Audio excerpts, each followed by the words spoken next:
हाँ जी दोस्तों, very good morning to all the online student. आप सब लोगों का स्वागत है इस भूमि पूजन वाले लेक्चर में। आज हम शुरू करने वाले हैं chapter number 9, that is accounts of companies. काफी सारे नए चेहरे एज यूजुअल भूमि पूजन के दिन आप सब लोगों का स्वागत है। मैं उम्मीद करता हूं आपकी तबियत पूरे इस चैप्टर में ठीक रहे और आप लास्ट तक इस चैप्टर में बने रहे, भूमि पूजन में ना रहे। Everybody are with me? Heading डालेंगे मेरे साथ, दैट इज चैप्टर नंबर 9। अरे हो गया ना भाई, कितना चिल्लाओगे? Chapter number 9, accounts of companies. Everybody section number इसमें चलेगा दोस्तों, बोलो कहां खत्म किए थे पिछली बार वाले? हो गया, क्लास शुरू हो गई Sumit. Section coverage is section number 128 से लेके 138, 139 से लेके 148 आपका ऑडिट एंड ऑडिटर्स वाला चैप्टर चलेगा। ये 128 से लेके 138 तक है। रूल्स, इस पे आप दो प्रकार के रूल्स पढ़ोगे। एक आप पढ़ोगे द कंपनीज, ब्रैकेट में अकाउंट्स, सिर्फ अकाउंट्स। अकाउंट्स ऑफ कंपनीज ऐसा पूरा नहीं लिखा, सिर्फ अकाउंट्स। रूल्स 2014। इस पे एक रूल और आएगा, the companies CSR, corporate social responsibility, rules 2014। Forms इस पे जो चलेंगे दोस्तों, वो दो फॉर्म्स मिलेंगे आपको।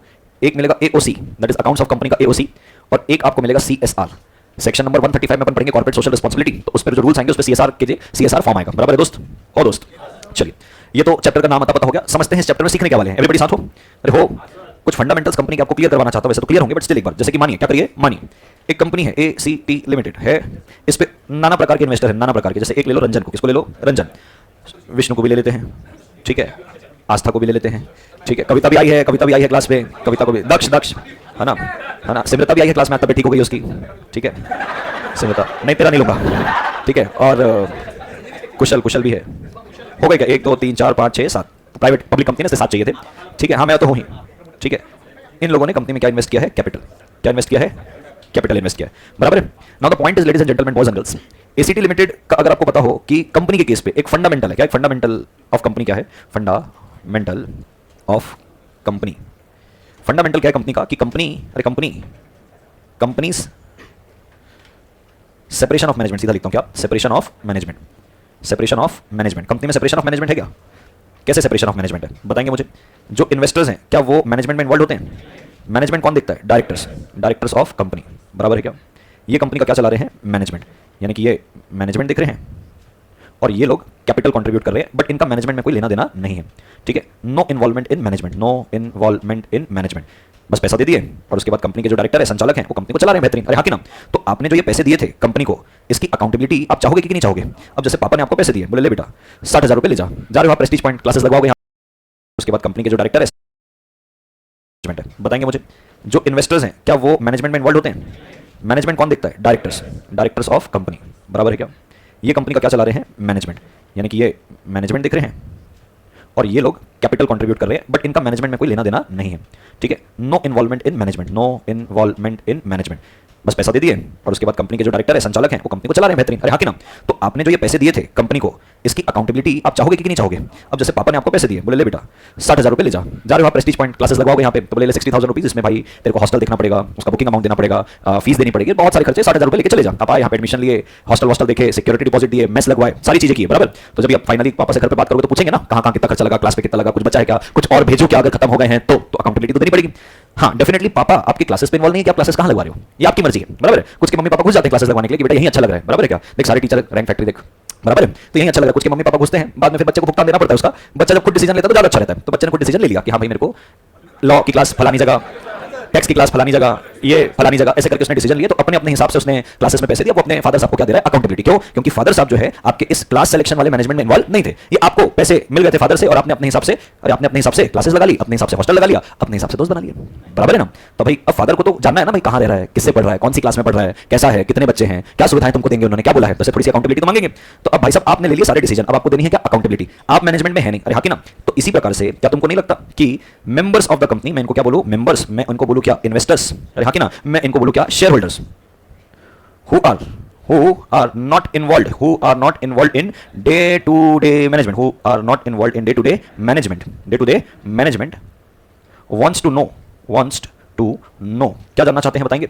सबसे पहला फाइनेंशियल पोजीशन ऑफ कंपनी, वो जानना चाहते हैं कि भाई हमने पैसे लगाए, कंपनी ने उस पैसे को कहां लगाया, उससे मुनाफा हुआ कि नुकसान हुआ। बराबर? एक तो फाइनेंशियल पोजीशन जानना चाहते हैं और जानना चाहते हैं अबाउट मैनेजमेंट, जानना चाहते हैं अबाउट कि भाई मैनेजमेंट यानी कि जिन लोगों को हमने डायरेक्टर अपॉइंट करके हमने उनको जिम्मेदारी सौंपी है वो सही से काम कर रहे कि नहीं कर रहे। और दूसरा, ये जो फाइनेंशियल पोजीशन आप हमको बताओगे, अरे जो फाइनेंशियल पोजीशन आप हमको बताओगे, क्या ये ट्रू एंड फेयर व्यू दे रही है? क्या ये सच सच सच बातें बता रही है? क्या are you getting my point? कितनी चीज जानना चाह रहे हैं मैनेजमेंट के बारे से, फाइनेंशियल पोजीशन के बारे से जानना चाहते हैं? Everybody are with me? अब मुद्दा यह है कि भाई फाइनेंशियल पोजीशन तो तब जानेंगे जब आप बनाओगे। एवरीबॉडी फाइनेंशियल पोजीशन तो तब जानेंगे। हां एवरीबॉडी, मैनेजमेंट के बारे से जानना। अच्छा, फाइनेंशियल पोजीशन के बारे से जानने का मतलब क्या है? वो जानना चाहते हैं कंपनी का फाइनेंशियल स्टेटमेंट। पक्की बात है क्या? क्या जानना चाहते हैं? फाइनेंशियल। मैनेजमेंट के बारे से जानना चाहते हैं का मतलब क्या जानना चाहते हैं? Board report. क्या चाहते हैं? दिखाओ भाई बोर्ड रिपोर्ट, अकाउंटेबल बनो। ट्रू एंड फेयर व्यू दे रहा है कि नहीं दे रहा है, इसके लिए वो देखना चाहते हैं ऑडिट रिपोर्ट। कुछ कनेक्ट कर पा रहे हो क्या?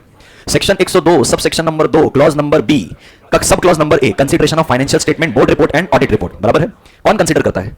मेंबर्स एनुअल जनरल मीटिंग में कंसीडर करते हैं, देखते हैं कि अच्छा ये फाइनेंशियल स्टेटमेंट है, ये फाइनेंशियल स्टेटमेंट में बातें सही लिखी है, उसके लिए देखते हैं audit report.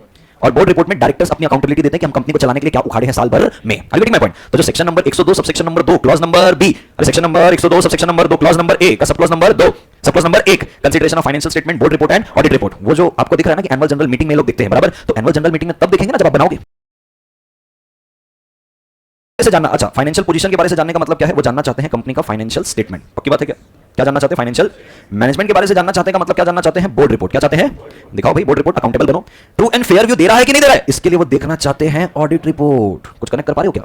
Section 102 sub section number 2 clause number B का sub clause number A, consideration of financial statement, board report and audit report. बराबर है? कौन कंसीडर करता है?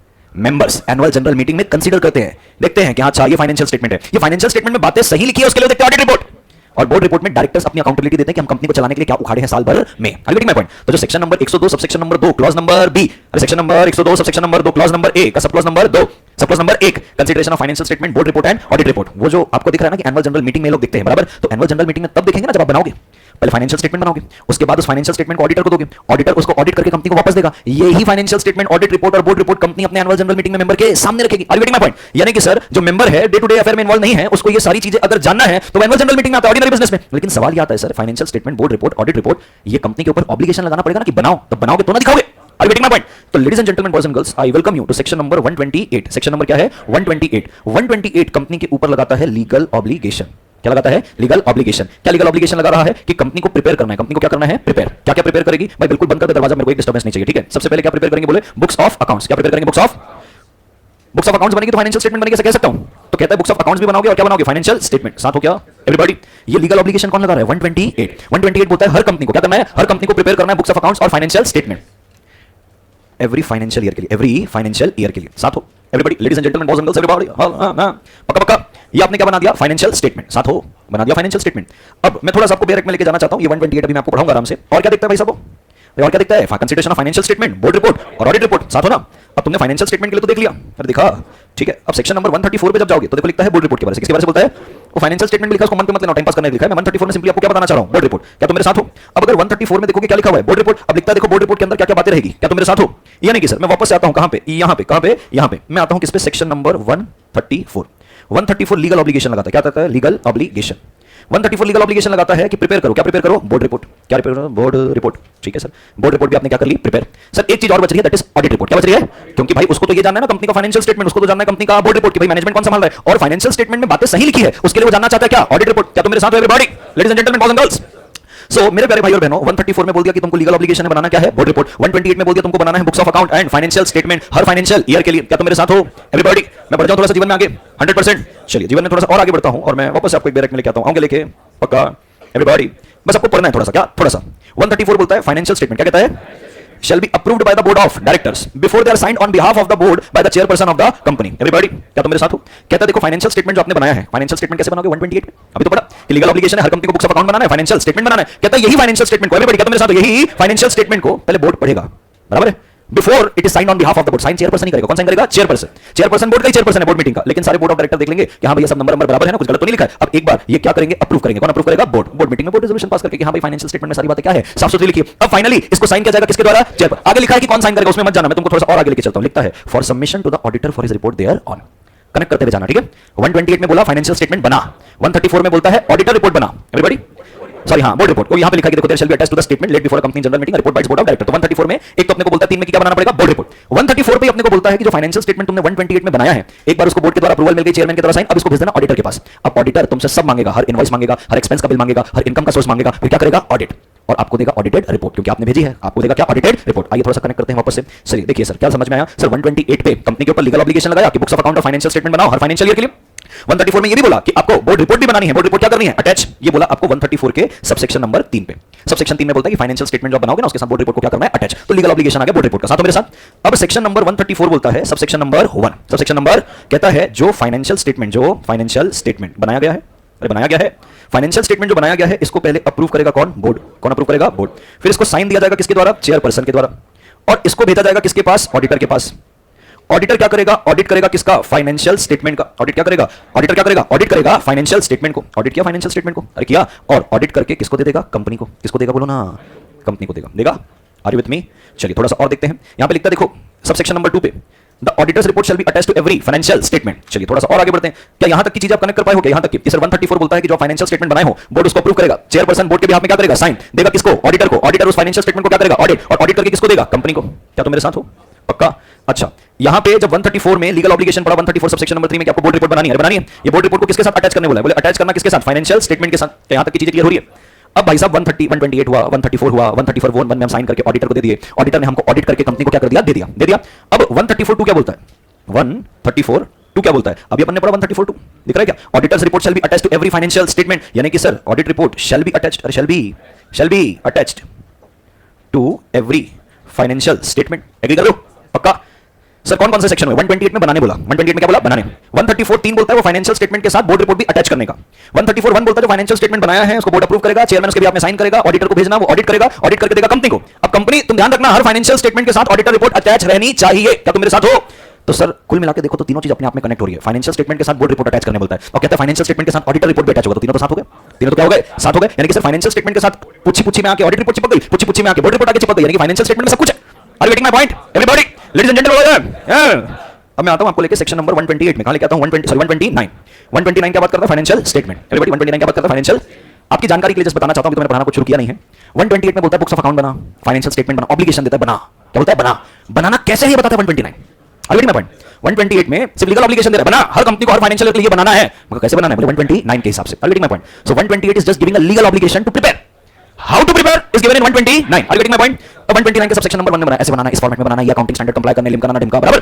फिर 129 का सबसेक्शन नंबर 2, 129 का subsection number, at every annual general meeting of a company the board of directors of the company shall lay before such meeting financial statement for the financial year. तो भाई साहब जब तुमने बोला कि आपको उनके सामने क्या रखना है, फाइनेंशियल स्टेटमेंट, मतलब बोर्ड रिपोर्ट भी उसके साथ ही है, ऑडिटर रिपोर्ट भी उसके साथ ही है, क्योंकि 134 का सबसेक्शन 3 बोलता है बोर्ड रिपोर्ट अटैच कर, 134 का सबसेक्शन 2 बोलता है ऑडिटर रिपोर्ट अटैच कर। अब एनुअल जनरल मीटिंग में consideration of financial statement, board report और ऑडिटर रिपोर्ट आ गया। तो जो बंदा सिर्फ पैसे लगा के मैनेजमेंट में इन्वॉल्व नहीं था, अब उसको अकाउंटेबिलिटी चाहिए, ये सारे सेक्शन मिलके उसको घुसा के दे रहे, ट्रांसपेरेंसी ले, देख लिए। अब आप फाइनली देखोगे कि हाँ ये पैसा लगाया इन्हें, क्या उखाड़ा रहे, तुमने पैसा लेके तो नुकसान कैसे हो गया, तो बोर्ड रिपोर्ट में अकाउंटेबिलिटी होगी कि नुकसान क्यों हुआ। Are you getting my point? आप देखो सारे सेक्शन घूम फिर के स्टेक होल्डर को दे रहे हैं ट्रांसपेरेंसी, जो डे टू डे बिजनेस में इन्वॉल्व नहीं था। Are you getting my point everybody? So the purpose of this chapter is to give a clear, true and fair view of the company's financial position to the members of the company who is not involved in the day-to-day management, क्योंकि separate है। तो भाई मेरा अगर पैसा लगा हुआ है तो मेरे को बता तो सही फाइनेंशियल ईयर में एक बार तो बता कि क्या चल रहा है।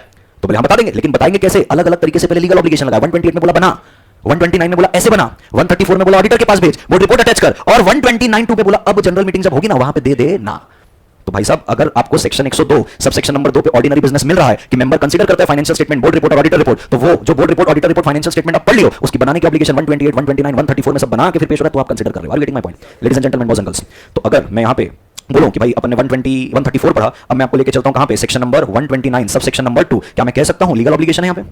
पर क्या है legal obligation? To lay before annual general meeting. क्या lay before annual general meeting? Financial statement. Are you getting my point? अब मैं वापस से कनेक्ट करता हूं। सर इनको क्या चाहिए था? इनको सर चाहिए था फाइनेंशियल स्टेटमेंट, इनको चाहिए था मैनेजमेंट के बारे में जानना था बोर्ड रिपोर्ट, इनको जानना था कि फाइनेंशियल स्टेटमेंट में जो नंबर लिखा है सही है कि नहीं, तो इनको चाहिए थे ऑडिट रिपोर्ट। क्या मिल रही है सारी चीजें? कहां मिलेगी? एनुअल जनरल मीटिंग में। दिला कौन रहा है इनको फाइनेंशियल स्टेटमेंट? 128 और 129। Are you getting my point? Audit report इनको कौन दिला रहा है? 134 का सबसेक्शन नंबर 1। बोर्ड रिपोर्ट इनको कौन दिला रहा है? 134 का सबसेक्शन नंबर 3। और फिर 129 का सबसेक्शन 2 बोलता है ये सबको दे देना एनुअल जनरल मीटिंग में, और 102 बोलता है ये लोग उसको करेंगे कंसीडर। हो गई पूरी पूरी transparency. Are you getting my point? तो मेरे 134 का सबसेक्शन नंबर 1, बोर्ड रिपोर्ट इनको कौन दिला, तो इनको चाहिए थे audit report, annual general meeting, financial statement. Are you getting my point? अब मैं वापस से कनेक्ट करता हूं। सर इनको क्या चाहिए था? इनको सर चाहिए था फाइनेंशियल स्टेटमेंट, इनको चाहिए था मैनेजमेंट के बारे से जानना था तो बोर्ड रिपोर्ट, इनको जानना था कि फाइनेंशियल स्टेटमेंट में जो नंबर लिखा है सही है कि नहीं, तो इनको चाहिए थे ऑडिट रिपोर्ट। क्या मिल रही है सारी चीजें? कहां मिलेगी? एनुअल जनरल मीटिंग में। दिला कौन रहा है इनको फाइनेंशियल स्टेटमेंट? 128 और 129। Are you getting my point? Audit report इनको कौन दिला रहा है? 134 का सबसेक्शन नंबर 1। बोर्ड रिपोर्ट इनको कौन दिला रहा है? 134 का सबसेक्शन नंबर 3। और फिर 129 का सबसेक्शन 2 बोलता है ये सबको दे देना एनुअल जनरल मीटिंग में, और 102 बोलता है ये लोग उसको करेंगे कंसिडर। हो गई पूरी पूरी transparency. Are you getting my point? तो मेरे प्यारे भाइयों और बहनों, 128 में प्रिपेयर। बोर्ड रिपोर्ट इनको कौन दिला रहा है? 134 का सबसेक्शन नंबर 3। और फिर 129 का सबसेक्शन 2 बोलता है ये सबको दे देना एनुअल जनरल मीटिंग में, और 102 बोलता है ये लोग उसको करेंगे कंसिडर। हो गई पूरी पूरी transparency. Are you getting my point? तो मेरे प्यारे भाइयों और बहनों, 128 में प्रिपेयर किया, 134 पे बोर्ड रिपोर्ट अटैच किया, 134 1 पे transparency. Are you getting my point? तो मेरे प्यारे भाइयों और बहनों, 128 में प्रिपेयर किया, 134 पे बोर्ड रिपोर्ट अटैच किया, 134 1 पे ऑडिट रिपोर्ट दिया, फिर उसको अटैच किया, और 129 पे हम उनके सामने क्या रख रहे हैं एनुअल जनरल मीटिंग में? Financial statement. तो finally section number 102 sub section number 2 का क्लॉज नंबर ए, उस पे भी सब क्लॉज नंबर 1, यहां पे ये लोग क्या करते हैं? Consideration of financial statement, board report and auditors report. तो ये जो कंसीडरेशन ये लोग कर पा रहे हैं ना, ये कैसे कर पा रहे हैं? बोले सर ये कर पा रहे हैं सेक्शन नंबर 128 के सबसेक्शन नंबर 1 की वजह से, क्योंकि वो लीगल ऑब्लिगेशन लगाता है, और वो इस पे भरोसा कर पा रहे हैं सेक्शन नंबर 134 सबसेक्शन नंबर 1 की वजह से, क्योंकि इस पे क्या आ रही है? ऑडिट रिपोर्ट, जो मैं यहां से कनेक्ट कर सकता हूं। और सर ये जो 134 है ये तब इनको मिल पा रही है जब 134 सबसेक्शन नंबर 3 बोलता है कि आपको क्या करना है? अटैच। और ये ऑडिटर रिपोर्ट भी आपको कौन बोल रहा है? 134 सबसेक्शन नंबर 2 बोलता है क्या करना है? अटैच। बराबर। तब जाके आप फाइनली इसको क्या कर पा रहे हो? कंसिडर। तो भाई आपको अकाउंटेबिलिटी तब मिल रही है जब कंपनीज एक लीगल ऑब्लिगेशन लगा के हर जगह उनकी क्या बन रहा है? ड्यूटी। तो now the purpose of this chapter, purpose of this chapter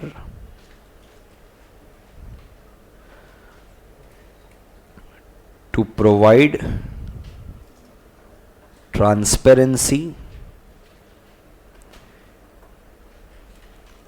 about companies, financial position, management, to members, shareholders, investors who are not involved in day-to-day management of company, and to give true and fair view of state of affairs of company। Connect बैठा ना तुम लोग को? बैठा कि नहीं? ठीक है। एक बच्चा कह रहा है सर लिखना था क्या? मैं शुरू किया तब बोला था साथ में लिखते चलो करके। क्या है, आप मुसाफिर के जैसे आए होगे ना बीच की क्लास पे? हाँ जी, किसी ने सर बोला क्या? हाँ, ऊपर कर लेने, ले भाई ऊपर। घूम फिर के investor not involved in the day to day management of the company. और आपकी जानकारी के लिए मैं बताना चाहता हूं, जब 21 डेज पहले कंपनी आपको नोटिस भेजती है ना, financial statement, board report, auditor report attach करके भेजती है आपको नोटिस पे कि पहले ही पढ़ के आ जाओ, तब आके क्वेश्चन कर लेना। Are you getting my point? तो आप जो अभी पढ़ने वाले हो ना ये वाला चैप्टर, इसमें मैं आपको एक सेक्शन पढ़ाऊंगा। क्या पढ़ाऊंगा? एक जस्ट आपकी जानकारी के लिए बता रहा हूं, बताऊं। सेक्शन नंबर 136, सेक्शन नंबर 136 को पढ़ो। क्या लिखा है? Right of members two copies of audited financial statement. देखो क्या लिखा हुआ है, थोड़ा सा पढ़ना, तो जस्ट ऊपर से। Copy of financial statement including CFS if any auditors report and every other document required by law to be annexed or attached to the financial statement which are laid before A company in a journal shall be sent to every member of the company, trustee, and to all person being the person so entitled not less than 21 days before the meeting. अब connect बिठाओ तुम कि sir 128(1) पे बोला बनाओ, 129 में बोला कैसे बनाना है, 134(1) बोलता है बना के दे दो ऑडिटर को, वो ऑडिट करके देगा ऑडिट रिपोर्ट, 134(2) बोलता है वो ऑडिटर्स रिपोर्ट फाइनेंशियल स्टेटमेंट के साथ अटैच होनी चाहिए, 134(3) बोलता है फाइनेंशियल स्टेटमेंट के साथ बोर्ड रिपोर्ट अटैच होना चाहिए, और 136 बोलता है हर मेंबर को एनुअल जनरल मीटिंग के पहले सारी चीज भेज देना। तो ऐसा नहीं कि उसको मिलता है एनुअल जनरल मीटिंग में, मिलता तो उसको 21 दिन पहले है, वो पढ़ के आएगा उधर, वहां पढ़ने थोड़ी बैठेगा 400-500 पन्ने। अभी गेटिंग माय पॉइंट, तुम ट्रांसपेरेंसी का नजरिया देख पा रहे हो, 128 में बोला बना, 129 में बोला ऐसे बना, 134 में बोला ऑडिट करा और उसमें ऑडिटर रिपोर्ट स्टेट और उसमें अटैच करना, फिर कहता है सब आगे तेरे पास। अब 136 में बोलता है अब भेज सबको 21 दिन पहले, वो लोग पहले से पढ़ के आएंगे और वहां पे बैठ के फिर चर्चा करेंगे, कंसीडर करेंगे financial statement, board report and audit report of the company. अभी गेटिंग माय पॉइंट, तो अगर आप चाहें तो लिख सकते हैं, मेरे को पता है आपके पास जगह नहीं होगी तो आप यहां पे भी लिख सकते हैं कि सेक्शन नंबर क्या करता है 136 लीगल ऑब्लिगेशन लगाता है कंपनी के ऊपर, on company to send financial statement, board report plus auditor report to all members of company not less than 21 days before meeting। एक बच्चा पूछ रहा है ये 21 क्लियर रहेगा, हाँ ना भाई क्लियर ही रहेगा ना, ऐसा थोड़ी नोटिस अलग से भेजेगा फिर फाइनेंशियल स्टेटमेंट अलग से भेजेगा, बैल थोड़ी कंपनी, ठीक है। To all members of company not less than 21 days before the meeting. Everybody, Palak क्या हो गया तेरे को, नौटंकी कर रही है, हाँ पल, सिर्फ पल नाम है, पल पल, गाना तुम्हारे ऊपर ही बना है क्या। चलिए यहां तक की चीजें हो गई। 136 हेलो, पर्पस समझ में आ गया, क्या क्यों पढ़ने वाले हैं चैप्टर को। एवरीबॉडी विद मी, नाम पे लिखा है अकाउंट्स ऑफ कंपनी, तो आप क्या दे रहे हो, अकाउंटेबिलिटी। किसको अकाउंटेबिलिटी दे रहे हो, मेंबर्स को। क्यों दे रहे हो, क्योंकि वो डे टू डे मैनेजमेंट में इन्वॉल्व नहीं है। अब देना तो है लेकिन देना भी कैसे वो भी कंपनी से बता रहा है, पूरा रेगुलेट कर रहा है, यहाँ पे बनाओ, ऐसे बनाओ, यहाँ से ऑडिट कराओ, यहाँ से अटैच करो, फिर दो, फिर एनुअल जनरल मीटिंग में वो कंसीडर करेंगे और उनको सारी चीजें समझ में आएगी। मैडम आप टेंशन में क्यों इतना, सब ठीक है, ऐसे सुनती तो ऐसे, ठीक है। Concentration, everybody with me. अब मैं आपको पढ़ा रहा हूं सेक्शन नंबर 128, ये हो गया अपना पूरा का पूरा पर्पस। सेक्शन नंबर 128 बात करता है बुक्स ऑफ अकाउंट्स। क्या बोल रहे हैं, books of accounts, books of accounts etcetera, books of account etcetera of the company. Title में ही बहुत कुछ छुपा हुआ है, क्या लिखा है, books of accounts etcetera of the company, books of account etcetera of the company. Total 5 sub section इसमें, और section number 128 is a charging section of chapter number 9। मतलब ये समझा तो ऊपर की चीजें समझेगी, यानी कि 129 समझेगा, फिर 130 समझेगा, फिर 131 समझेगा, and so on. Everybody with me, come on everybody. 128 बोलने जा रहा हूं, इंटरप्रिटेशन की दुनिया में आपका स्वागत है, बराबर है। इंटरप्रिटेशन तभी सीखेंगे जब एक शब्द को पकड़ेंगे। चलिए सेक्शन नंबर 128 बोलेंगे books of accounts, books of etcetera of the company. पक्का शुरुआत करता है इस पे, एवरी कंपनी। क्या कहता है, एवरी कंपनी, यानी कि पता चल गया हर कंपनी पे लगता है, अदर देन कुछ नहीं बोला, कोई भी कंपनी हो बनाना पड़ेगा। एवरी कंपनी क्या कहता है, shall prepare and keep, shall prepare and बना के रखना भी है, फेंकना नहीं है। Every company shall prepare and keep at its registered office, at its. Sir एक ही लाइन में दो चीजें पता चल गई है, लीगल ऑब्लिगेशन एवरी कंपनी के ऊपर है और ये लीगल ऑब्लिगेशन रजिस्टर्ड ऑफिस में रखने का है, ठीक है। So every company shall prepare and keep at its registered office, बराबर है। बुक्स ऑफ अकाउंट्स, क्या books of and relevant books and papers, relevant books and papers. तो पहला legal obligation books of accounts का है, दूसरा रेलेवेंट बुक्स एंड पेपर्स का है, एंड तीसरा and financial statement, and financial for every financial year, for every financial. बोलेंगे वापस से, एवरी कंपनी क्या बोलता है, shall prepare and keep, shall prepare and at its registered office, at its पहला books of accounts, relevant books and papers and financial statement for every financial year, for every financial, यानी कि हर company को बनाना है और रखना भी है। ये तीन चीजें हर फाइनेंशियल ईयर के लिए, हर फाइनेंशियल ईयर के which gives true and fair view of the state of affairs of the company, which gives true and fair view of state and affairs of the, यानी कि वो बता रहा है भाई साहब सही सही बनाना है, क्लियर पिक्चर दिखनी चाहिए। ये तीनों बताऊंगा भी होते क्या है, बुक्स ऑफ अकाउंट्स क्या होता है, रेलेवेंट बुक्स एंड पेपर क्या होता है, फाइनेंशियल स्टेटमेंट क्या होता है, ये तीन चीज आपको बनाने बोला है, बना के रखने भी बोला है। आर विद मी, ठीक है। ट्रू एंड फेयर भी देगा, इंक्लूडिंग क्या, including of its branch office और offices, including of its branch office and offices, यानी कि रजिस्टर्ड ऑफिस में जो हो रहा है वो तो आप दोगे ही, including of its branch office और ऑफिसेस, ब्रांच ऑफिस और offices. Explaining the transaction, explaining the transaction affected, explaining the transaction affected, E वाला, explaining the transaction affected both at the registered office and its branch office, both at its registered office and its branch office. ये explain करोगे everybody, and shall be kept on, and shall be accrual basis, and shall be kept on accrual basis, and shall be kept on and according to double entry system of accounting. accrual basis मेरे ख्याल से समझते होगे। accrual का मतलब भाई साहब अभी आ गया है, मतलब पैसा आने को है, अभी आया बना लो, खर्चा हो गया है, अभी पैसा दिए देना पड़ेगा, accrual basis में बनाना है, double entry system of accounting में बनाना है, बराबर है। ये था सेक्शन नंबर 128, साथ में मेरे। चलिए एक एक करके, accrual basis and shall be kept on and according to double entry system of accounting. accrual basis मेरे ख्याल से समझते होगे। accrual का मतलब भाई साहब अभी आ गया है, मतलब पैसा आने को है, अभी आया बना लो, खर्चा हो गया है, अभी पैसा दिए देना पड़ेगा, accrual basis में बनाना है, double entry system of accounting में बनाना है, बराबर है। ये था सेक्शन नंबर 128, साथ में मेरे। चलिए एक एक करके मेरे साथ साथ इसको लिखते भी जाइएगा, समझ के लेते हैं। सेक्शन नंबर क्या चल रहा है बोलो, 128, books of accounts etcetera, books of accounts etcetera. ये देखो टाइटल आपके सामने है, books of account etcetera to be kept by the company.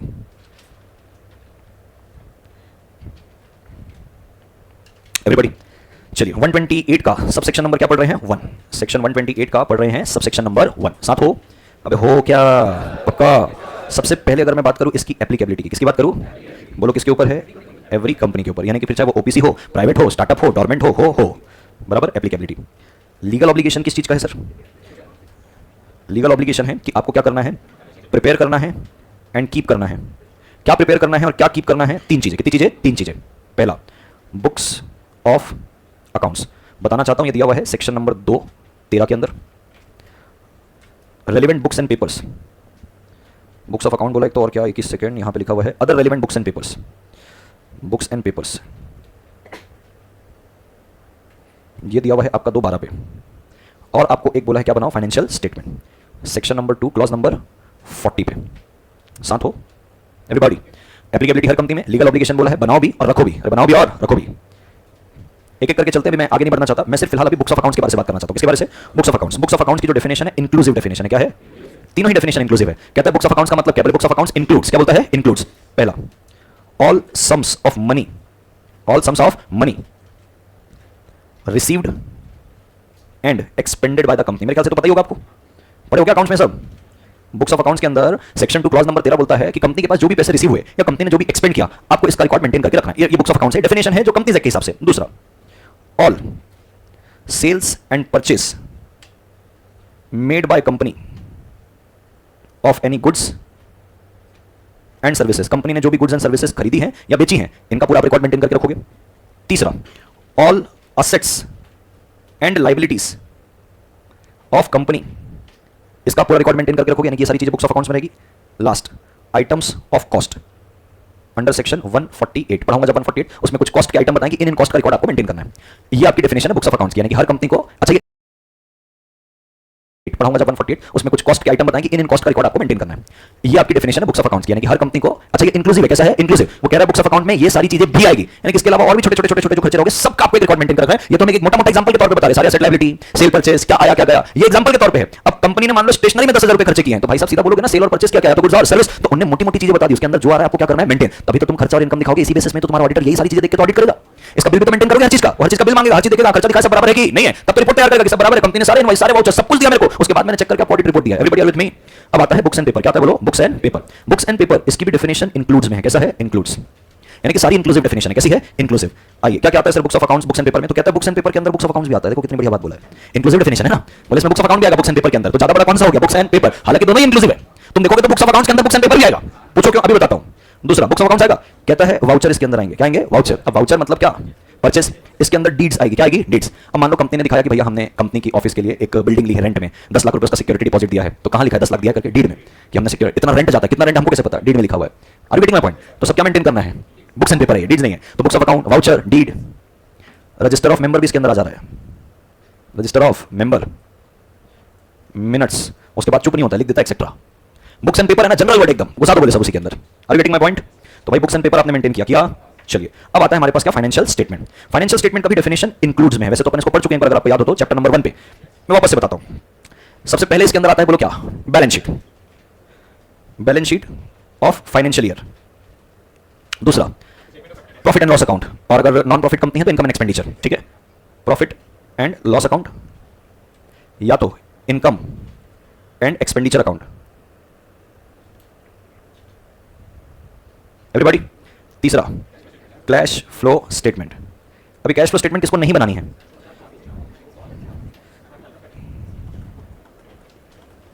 OPC, small company, startup private company और गवर्नमेंट कंपनी।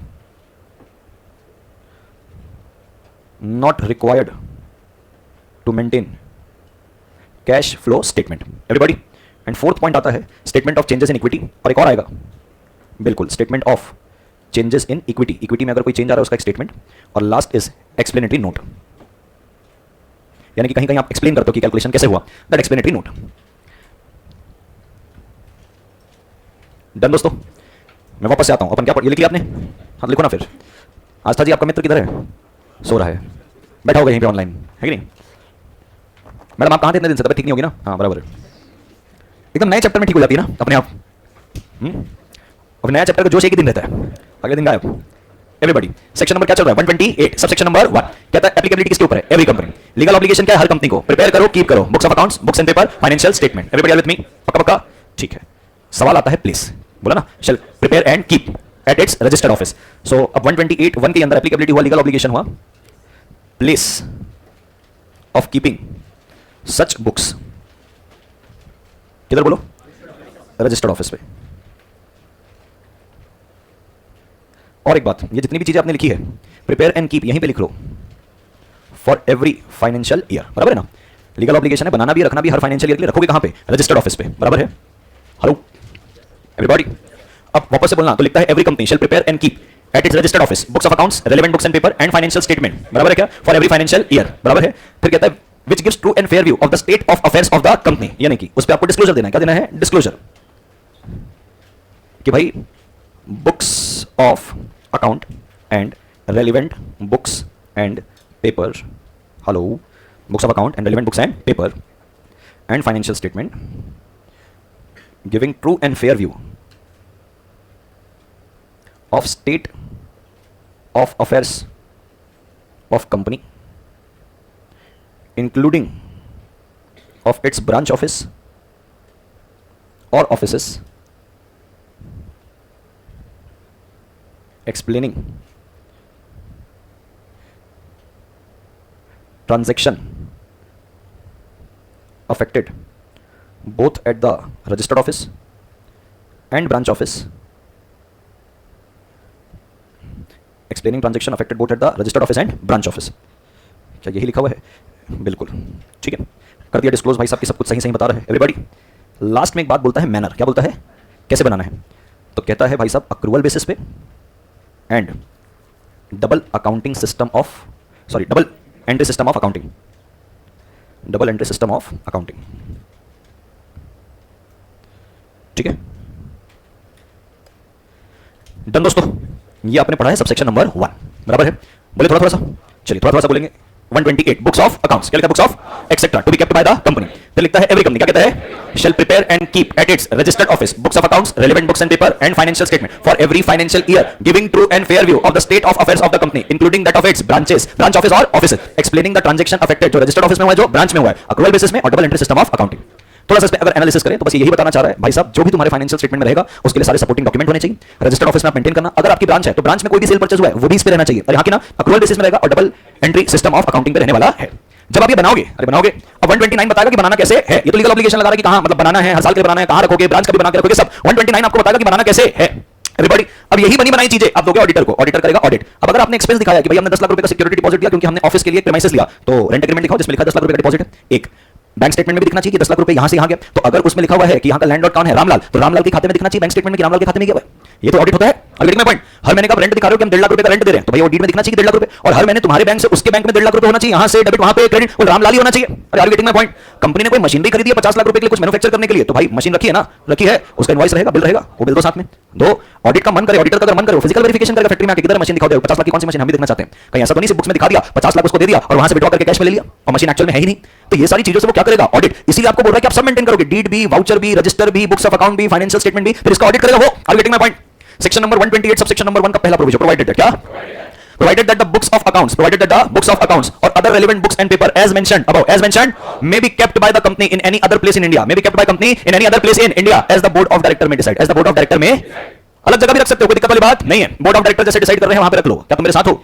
यानी कि sir section number 128 subsection number 1 read with provision number 1 books of account, relevant books and paper and financial statement दो जगह जा सकती है, registered office, other place as decided by the board, that other place must be in India. Everybody are getting my point. तो कहता है provided that, क्या कहता है, books of accounts and other relevant books and paper as mentioned above may be kept in any other place in India as the board of directors of the company may decide, and if the board takes such a decision, the company within 7 days file a notice in writing to ROC, to अलग जगह भी रख सकते हो, कोई दिक्कत वाली बात नहीं है। बोर्ड ऑफ डायरेक्टर जैसे डिसाइड कर रहे हैं, प्रोवाइडेड दैट द हैं। कहीं ऐसा तो नहीं बुक्स में दिखा दिया 50 लाख उसको दे दिया और वहां से विड्रॉ करके कैश में ले लिया और मशीन एक्चुअल में है ही नहीं। तो ये सारी चीजों से वो क्या करेगा, ऑडिट। इसीलिए आपको बोल रहा है कि आप सब मेंटेन करोगे, डीड भी, वाउचर भी, रजिस्टर भी, बुक्स ऑफ अकाउंट भी, फाइनेंशियल स्टेटमेंट भी, फिर इसका ऑडिट करेगा वो। Are getting my point. Section number 128 subsection number 1 का पहला प्रोविजन प्रोवाइडेड है क्या, provided that the books of accounts or other relevant books and paper as mentioned may be kept by the company in any other place in India, as the board of director may decide, अलग जगह भी रख सकते हो, कोई दिक्कत वाली बात नहीं है। बोर्ड ऑफ डायरेक्टर जैसे डिसाइड कर रहे हैं वहां पे रख लो। क्या तुम मेरे साथ हो?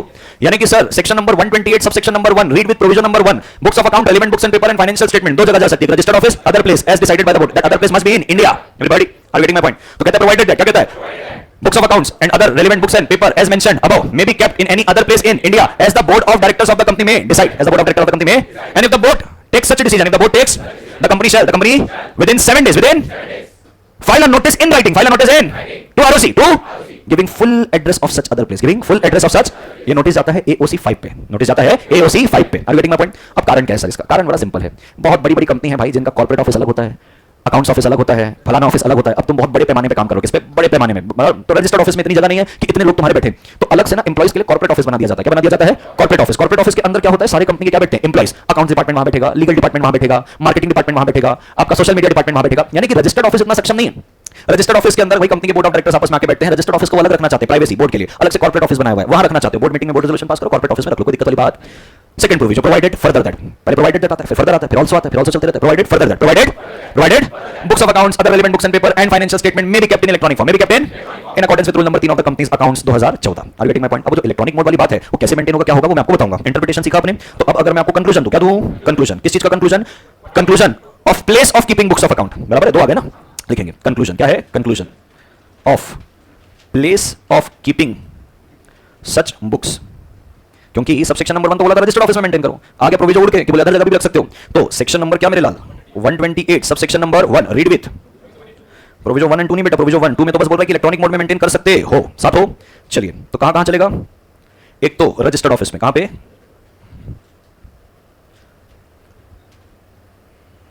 Other place in India as the board में डिसाइड।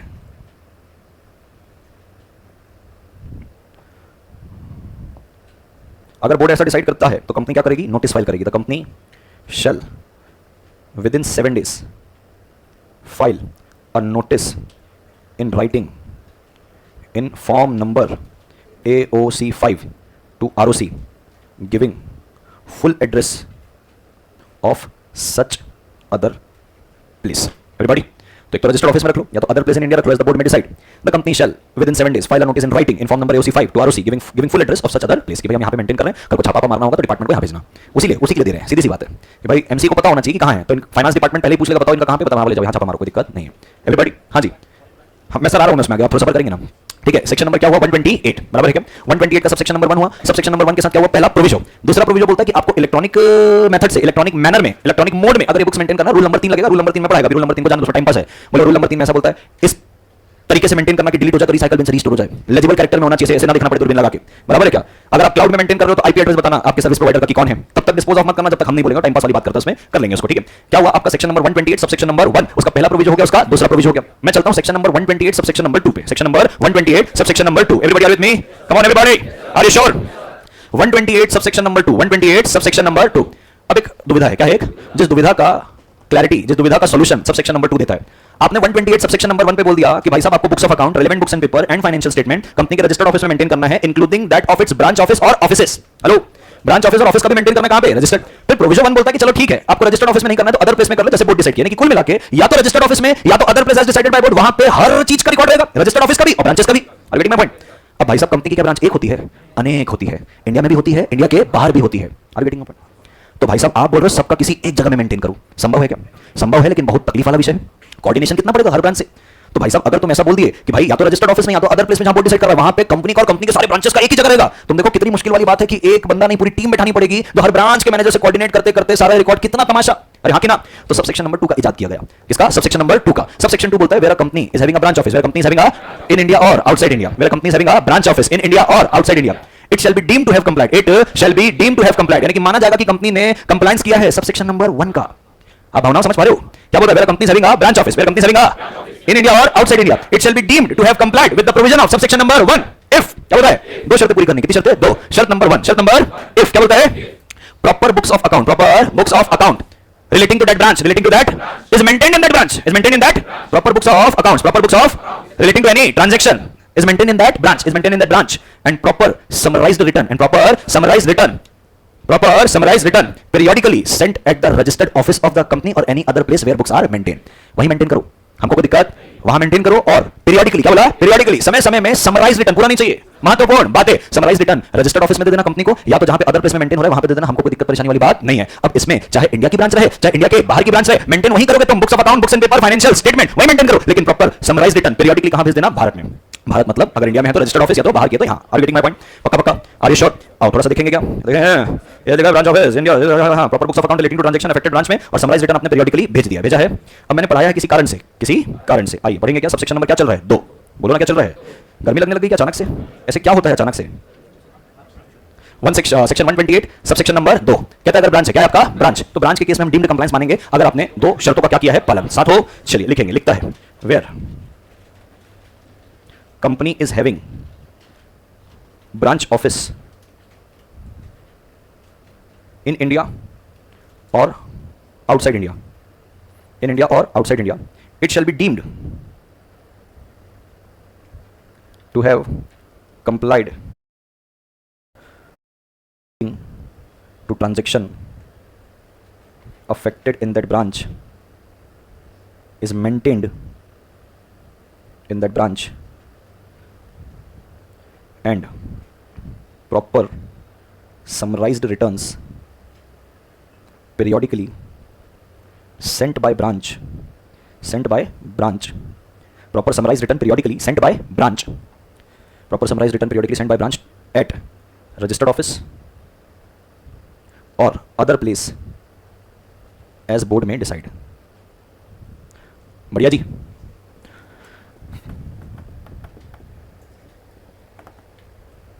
डन। एक मजे वाली बात बताना चाहता हूं, इसमें मजे लेना है, अरे श्योर नहीं, लिखे नहीं क्या आप लोग, लिखो ना फिर। अरे भाई अब एक का डिमांड अलग है, ऊपर नीचे, जूम आउट जूम इन, ये अलग गार्डन में घूम रहा है। चलिए यहां तक की चीजें हुई है क्या मेरे प्यारे भाइयों और उनकी बहनों? हाँ, समझ में आ गया सबको? गलत स्टेटमेंट दे दिया ना मैं, एकदम सही दिया, कुछ लोगों के लिए गलत हो गया होगा। हाँ हाँ जी, अच्छा एकदम बकायदा तो दिखा रहा है, पीछे रेफरेंस दे रहा है। चलिए मैं 128.2 तो पढ़ा दिया, मैं 128.3 भी आपको पहले पढ़ा देता हूँ, फिर आपसे वो सवाल जवाब करवाऊंगा। 128.3, 128.1 में लीगल ऑब्लिगेशन दे दिया बनाने का, कहां रखना है ये बता दिया, प्रोविजन में बता दिया, अदर प्लेस। 128.2 पे बोलता है भाई ब्रांच है तो संभव नहीं है, तो बोले मान लेंगे डीम्ड कंप्लायंस है, वहीं बना लो, समय समय पे भेजते रहना, भेजते रहोगे, अरे समय समय पे भेजते रहना। साथ हो 128 subsection number 3, 128 subsection number inspection, क्या किसकी बात चल रही है, इंस्पेक्शन। पहले प्रोविजन बोलता हूं, कुछ सवाल पूछूंगा आपसे, फिर 128 सबसेक्शन नंबर 3 बोलता है, 128 सबसेक्शन नंबर 3 बोलता है द बुक्स ऑफ अकाउंट और other relevant books and paper maintained by the company, maintained by the with in India, with in, शब्दों का ध्यान रखना, ठीक है। द बुक्स ऑफ अकाउंट और other relevant books and paper and financial statement maintained by the company within India, with in, shall be open for inspection, shall be open for inspection at the registered office of the company or any other place, at the registered office of the company or any other place during business hour, during by any director, by any director। everybody यहां तक रुक जाते हैं, रुक गए। मेरा सवाल ये है, सबसेक्शन नंबर 3 साफ बोल रहा है जो भी बुक्स आपने भारत में मेंटेन की हुई है वो रजिस्टर्ड ऑफिस में या तो अदर प्लेस में बिजनेस आवर्स में डायरेक्टर के द्वारा ओपन रहेगी इंस्पेक्शन के लिए, पक्का। मेरा सवाल ये है, इसको मेंबर इंस्पेक्ट कर सकता है कि नहीं कर सकता? हाँ निखिल आंसर देंगे, नितिन हाँ, बहुत स्पेशल जवाब दिया आपने। और तो जो 136 में उसको तो दे रहा है, फिर वो क्या है? हाँ हाँ, मतलब कंपनी अपने बुक्स में कुछ अलग चीजें दिखाएगी और ऑडिटेड में कुछ अलग चीजें दिखाएगी। हाँ कुछ भी, हाँ सवाल का जवाब किसी के पास है? एवरीबॉडी, सवाल रिपीट करूं भाई, मेरा सवाल ये है कि books of account, relevant books and paper और ये जो फाइनेंशियल स्टेटमेंट 128 सबसेक्शन नंबर 1 में जिसकी बात चल रही है उसको कंपनी का मेंबर इंस्पेक्ट कर सकता है क्या? कर सकता है? कौन कौन कहता है हाँ और कौन कौन कहता है ना? आप सारे के सारे हाँ वाले स्पेशल लोग हो। अरे भाई अरे भाई ओ भाई, एंड पहली बात तो तुमने शुरुआत यहां से की कि members day to day management में इन्वॉल्व नहीं रहता, बराबर है। इसीलिए हम उनको फाइनेंशियल ईयर के बाद 6 महीने में जब एनुअल जनरल मीटिंग करते हैं वहां पे हम उनको ऑडिटेड फाइनेंशियल स्टेटमेंट दे रहे हैं, ऑडिटेड सीए के द्वारा चेक किया हुआ ऑडिटेड रिपोर्ट के साथ। अब जब डे टू डे अफेयर में इन्वॉल्व नहीं है तो कहां घुस के रोज के ट्रांजैक्शन उसको दिखाओगे कि आज स्टेशनरी लाइन 10,000 रुपए का, ये 10 लाख रुपए सिक्योरिटी डिपॉजिट दिए हैं, 1.5 लाख का रोज रेंट जाता है, वहां क्यों नहीं करेगा? डायरेक्टर बोलेगा भाग साले चप्पल उतार मारो उसको।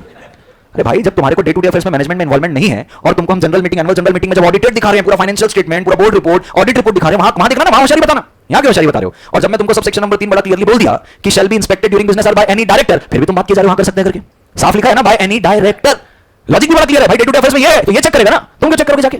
पूरा प्रोविजन, मतलब लड़की तुमको आई लव यू बोल के जाएगी और तुम इधर उधर दिखेगा कि मेरे को बोला क्या? अच्छा ये रुको भाई, चले गई, साफ बोल दिया the books of accounts maintained by the company within India shall be open for inspection at the registered office और any other place during business hours by any director. ये पूरा हिंट देने के बाद भी तुम बोल रहे हो मेंबर भी इंस्पेक्ट करेगा, कॉमन सेंस गया ब्याज पे, बराबर। तेल लेने उसको रख क्या है, गिरवी रख क्या है ना, उससे ले ली 10,000 रुपए, कॉमन सेंस लगाओ, जीवन में आगे बढ़ो। वापस से बोलते हैं, सबसेक्शन नंबर क्या है? 3। सबसेक्शन नंबर क्या है? सबसेक्शन 3 बोलता है द बुक्स ऑफ अकाउंट्स और other relevant books and paper, financial statement maintain by the company within India shall be open for inspection at the registered office और any other place during business hours by any. भाई एक एक शब्द important है यहां पे, word लिखा maintain within India, ये बाहर वाले का किस्सा बचा है अभी। अरे हाँ कि ना, तो shall be maintain in India, shall be open for inspection at the registered office during business hours by any director. पक्का बिजनेस आवर्स में आएगा, डायरेक्टर इंस्पेक्ट करके जाएगा, बराबर है क्या? एंड क्या कहता है? if any other financial information maintained by the company outside India, maintained by the company, बराबर है क्या? कोई ऐसी इंफॉर्मेशन है जो कि क्या है? Outside, shall be maintained by the company, shall be maintained by the company and produced for inspection, produced for subject to such rules as may be prescribed, subject to such rules as may be prescribed। आइए थोड़ा सा देखें तो साथ आप मेरे, लिखता है क्या करता है? लिखता है द बुक्स ऑफ अकाउंट्स, क्या लिखता है? The and other books and papers maintained by the company within India shall be open for inspection at the registered office of the company or at such other place in India by any director during business hours। इसको भूलना नहीं है गलती से बेटा, क्या है? any, इसको भी नहीं भूलना बेटा, ठीक है बेटा? इसको भी नहीं भूलना बेटा, इसको भी नहीं भूलना बेटा, इसको भी नहीं भूलना बेटा, सारा एमसीक्यू में पूछेगा एवरीबॉडी। और लिखता है in case of financial information, in case of financial information if any, in case of financial information if any maintained outside the country, copies of such financial information shall be maintained and produced for inspection by any director subject to such condition as may be prescribed। समझ में आ रही है क्या बातें? कहता है and in case of financial information if any, in case of financial information if any maintained outside the country, copies of such financial information shall be maintained and produced for inspection by any director subject to such condition as may be prescribed।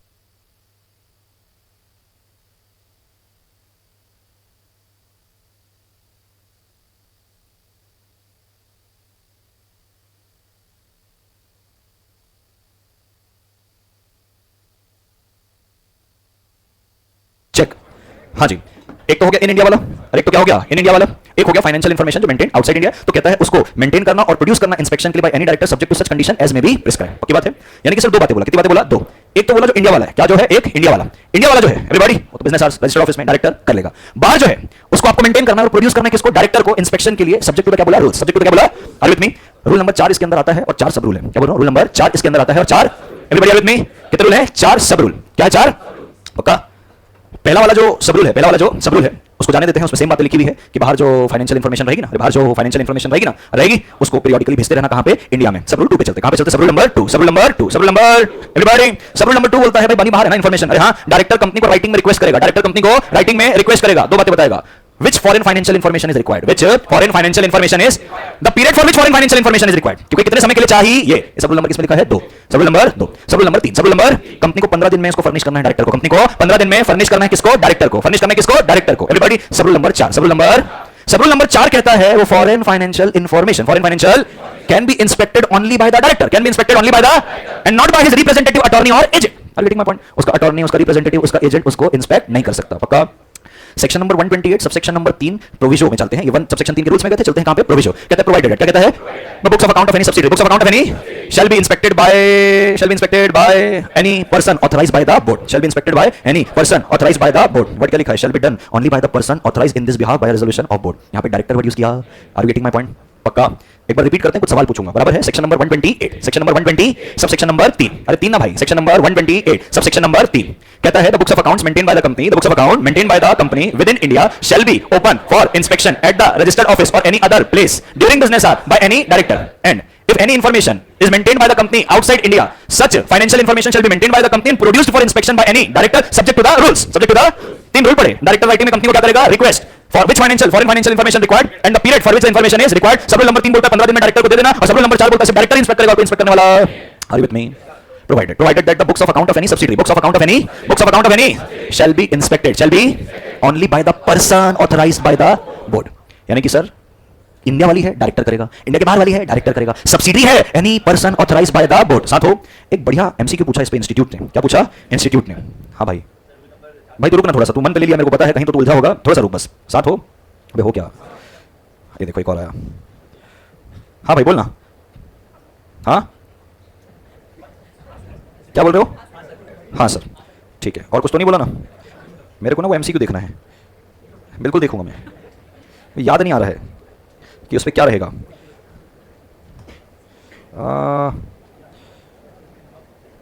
बड़ा प्यारा MCQ, बड़ा प्यारा MCQ. ये नहीं कि तुम मेरे को हेल्प करो कि सर हम आपको एमसीक्यू खोज के दे देते हैं, बस तुम टाइम पास करते रहो। हाँ ए भाई, ये जोकर उकर टाइप का आवाज कौन निकाल रहा है? हाँ सारे जोकर हमारी क्लास पे है। चलिए मेरी बात सुनिए ना, रुको ना तुम लोग थोड़ा सा, मेरे को इसको खोजने दो। अच्छा अच्छा एमसीक्यू है।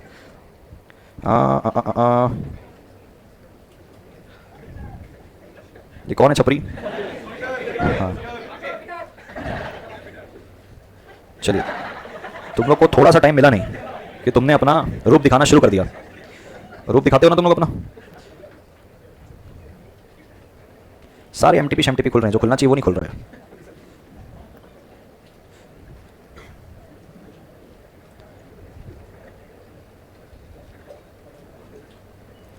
चलिए, बड़ा मुश्किल दिख रहा है कि ये पता नहीं मिलेगा कि नहीं मिलेगा। एक ट्राई मार लेता हूं बस, देखते हैं मैं 2024 पे है। लेकिन अगर तुम किसी चीज को शिद्दत से चाहो तो पूरी कायनात तुमको उससे मिलाने की साजिश करती। एक स्टैंड अप कॉमेडियन ने उल्टा बोला, बोले मेरे साथ उल्टा होता है। बोले अगर तुम किसी चीज को शिद्दत से, पूरी कायनात तुम्हारी। आइए ladies and gentleman, boys and girls, welcome to question. BBK limited दिख रहा है, ठीक है? इसका रजिस्टर्ड ऑफिस है हैदराबाद में, और इसके 2 ब्रांच ऑफिस है, एक है दिल्ली में और एक है लंदन में, ठीक है? Accounting transaction of the branches are recorded and all books of account are maintain in the branches are recorded and the branch accountant of Delhi branch sent monthly, क्या बोला? Sent. And the branch accountant of London sent quarterly trial balance, बराबर है? यानी कि जो दिल्ली वाली branch है भारत के अंदर, वो मंथली भेज रहा है, और एक जने कैसे भेज रहा है? क्वार्टरली, ठीक है? हैदराबाद वाले ऑफिस पे one of the assistant of the audit team, मतलब आप में से कोई एक, ठीक है? Mister Naveen raised the issue that the branches of the company maintain its books of its branches, so it defaults on not maintaining the proper books of account at the registered office. Issue समझा? कि वो audit team का जो बंदा है वो ये बोल रहा है कि भाई कंपनी कहां मेंटेन करी? ब्रांचेस। कायदे से मेंटेन करना चाहिए रजिस्टर्ड ऑफिस में, ऐसा वो बोल रहा है, मैं नहीं बोल रहा है, बराबर है? Mister Naveen further objected to the fact that the London branch sent their summarised return on quarterly basis. London वाला बोले क्वार्टरली भेज रहा है instead of monthly basis. Are you getting my point? You are requested to analyze and decide the validity of both objection of Mr. Naveen relating to the place of maintaining the books of account and sending summarized return thereof to the registered office referring to the provisions of the Companies Act 2013। Vishnu बता भाई।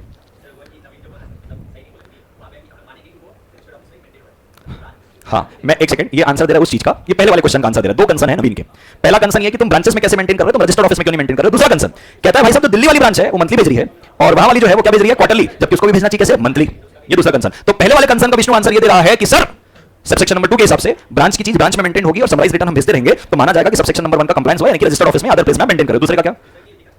Periodical basis में भेजना है। Everybody, sir उस पे लिखा है subsection number 2 पे कि proper books of accounts maintain करना है और प्रॉपर समराइज रिटर्न पीरियोडिकली भेजना है। कैसे भेजना है? पीरियोडिकली। अब पीरियोडिकली में एक जने भेज रहा है मंथली, एक जने भेज रहा है क्वार्टरली। दिल्ली वाला भेज रहा है मंथली, लंदन वाला भेज रहा है क्वार्टरली। नवीन बोल रहा है दोनों को मंथली भेजवाओ, लेकिन लिखा तो क्या है? पीरियोडिकली। ऐसा विष्णु का कहना है। एवरीबॉडी, आप लोग का कुछ कहना है उसमें? सेम विष्णु के जैसे कहना है आप लोगों का? Everybody are with me? पक्का पक्का कि कच्चा कच्चा? पक्का पक्का? अब इतने शाणे हैं, ये इतने शाणे हैं, इसकी कोई सीमा नहीं है। आपको एक तो सबसेक्शन 2 पे क्या लिखा है? पीरियोडिकली। फिर सबसेक्शन नंबर 3 पढ़े, क्या पढ़े? Subsection number 3। और सबसेक्शन नंबर 3 में बोला कि जो बाहर फॉरेन फाइनेंशियल इंफॉर्मेशन मेंटेन है वो डायरेक्टर राइटिंग में, सब रूल नंबर 1 मैंने बोला, आपको बताता हूं आराम से। उन्होंने सब रूल नंबर 1 पे लिखा है ये बात को कि आपको फॉरेन फाइनेंशियल इंफॉर्मेशन क्वार्टरली भेजनी है। Are you getting my point?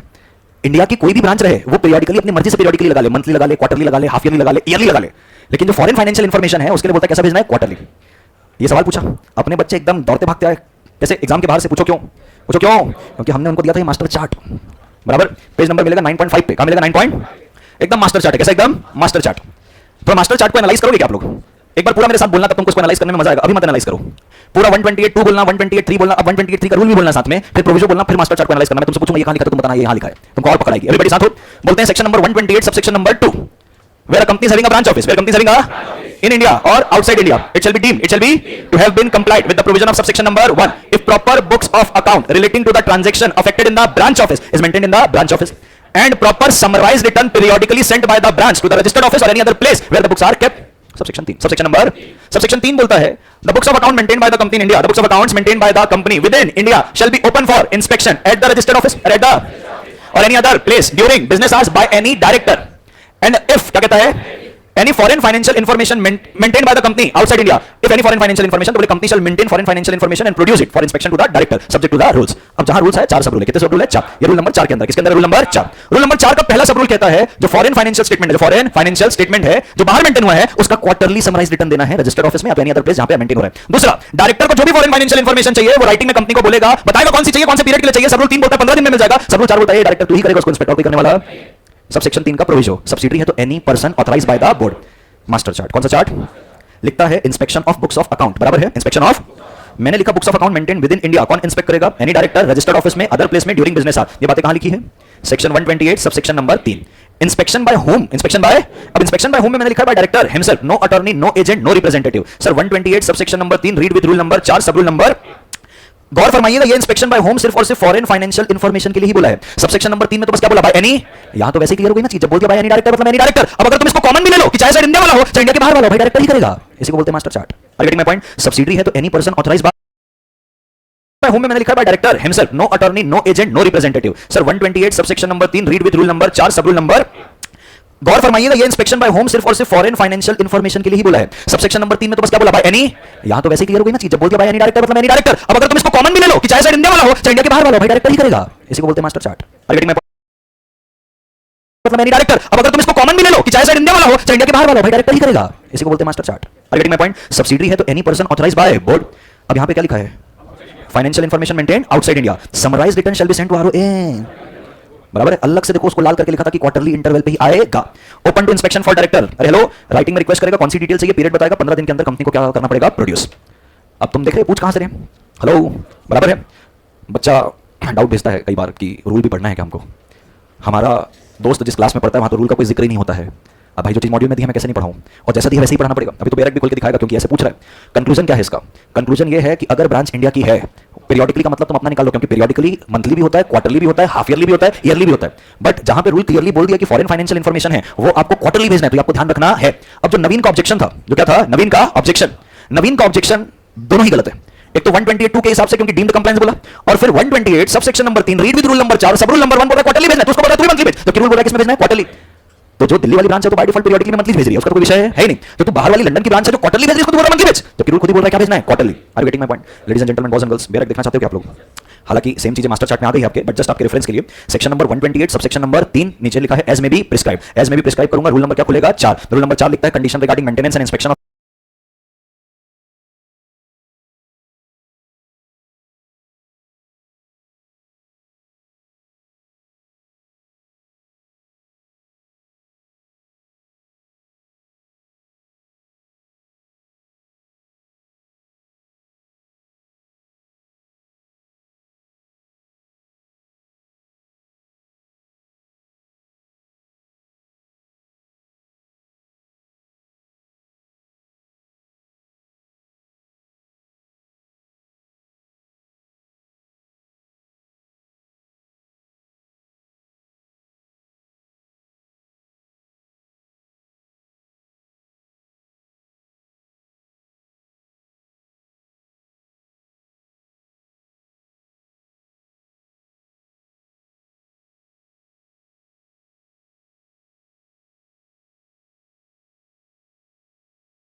certain financial information by director. पहला सब rule, summarize return of the books of account of the company kept and maintained outside India shall be sent to registered office at quarterly intervals which shall be kept and maintained या तो registered office and kept open to directors.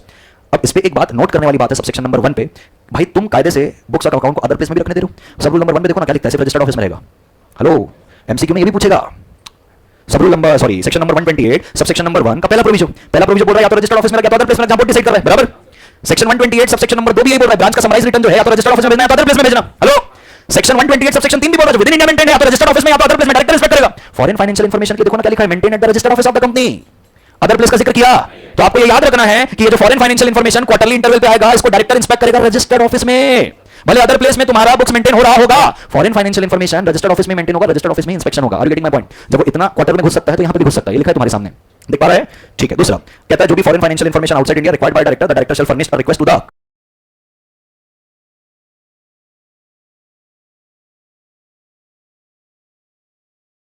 Company setting out the full details. जो चाहिए 3 में कहता है 15 दिन के अंदर उसको मिलेगा, 4 में कहता है डायरेक्टर ही इंस्पेक्ट करेगा, उसका अटॉर्नी, रिप्रेजेंटेटिव और एजेंट इंस्पेक्ट करने वाला नहीं है। एवरीबॉडी क्लैरिटी है? हाँ सर, बोलना कि रजिस्टर्ड ऑफिस में क्यों बोला है करके। हाँ, हिमसेल्फ। हाँ, अरे यार भाई विष्णु सीधा बोला कि भाई इन कौन सा डायरेक्टर की बात कर रहा है, जिस डायरेक्टर की ब्रांच है बाहर वही वाला डायरेक्टर करेगा। और यहाँ पे जब बोल रहा है तो सीधी सी बात है, डायरेक्टर उनका सीधा इंटेंशन है कि डायरेक्टर और किसी को ऑथराइज नहीं कर सकता। सपोज मैं डायरेक्टर, ये मेरा चार्टर्ड अकाउंटेंट है, मैं इसको बोलते रहूंगा भाई रजिस्टर्ड ऑफिस, मेरे को तो समझ में नहीं आता, नंबर 2 चले जा, नहीं हो पाएगा, डायरेक्टर ही इंस्पेक्ट कर पाएगा। हाँ, यही मैं तेरे को मास्टर चार्ट में जब समझा रहा था तो तब भी वही बताया। सबसेक्शन नंबर 3 में साफ लिखा है बाय एनी डायरेक्टर, बराबर। इसके लिए क्लियरली बोल दिया है, बराबर है, उसके लिए बोला नहीं लेकिन उसके लिए सीधा लिखा ना बाय एनी डायरेक्टर, विषय समाप्त, बराबर है। बड़े जीवन में आगे यार देखो एक बड़ी सिंपल सी कॉमन सेंस वाली बात है, बुक्स ऑफ अकाउंट किसका है? कंपनी का। आप इंस्पेक्ट करवाने बोल रहे हो किसी और से तो चलने वाला तो नहीं है, सीधी सी बात है। आए जीवन में वापस चलिए, क्या क्या पढ़ लिया आपने? 128 भी पढ़ लिया, 128 3 भी पढ़ लिया। अपन अपना मास्टर चार्ट बना लेते हैं और क्लैरिटी से। Are with me? चलिए तो 128, अरे 120 मास्टर चार्ट जो बनाएंगे किसको किसको ध्यान रखते हुए बनाएंगे? सेक्शन 128 सबसेक्शन नंबर 2 कौन सा डायरेक्टर की बात कर रहा है, जिस डायरेक्टर की ब्रांच है बाहर वही वाला डायरेक्टर करेगा। और यहां पे जब बोल रहा है तो सीधी सी बात है, हो सकता है तो यहां पे भी हो सकता है, ये लिखा है तुम्हारे सामने, देख पा रहे हैं? ठीक है। दूसरा कहता है जो भी foreign financial information outside India required by director, the director shall furnish a request to the company setting out the full details. जो चाहिए 3 में कहता है 15 दिन के अंदर उसको मिलेगा, 4 में कहता है डायरेक्टर ही इंस्पेक्ट करेगा, उसका अटॉर्नी, रिप्रेजेंटेटिव और एजेंट इंस्पेक्ट करने वाला नहीं है। एवरीबॉडी क्लैरिटी है? हाँ सर, बोलना कि रजिस्टर्ड ऑफिस में क्यों बोला करके। हाँ, हिमसेल्फ। हाँ,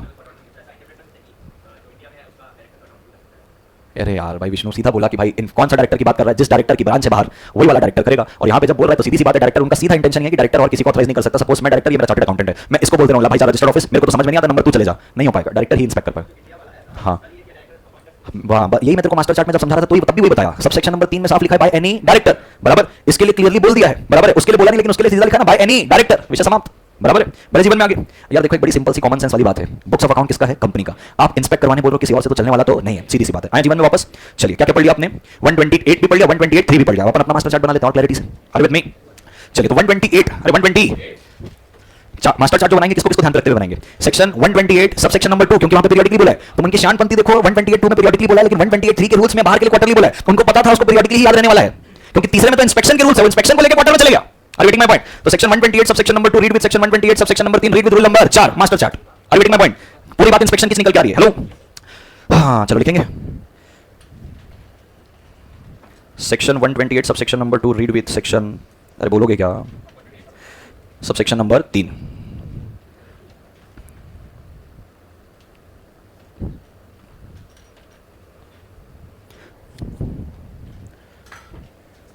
हाँ ठीक ठीक।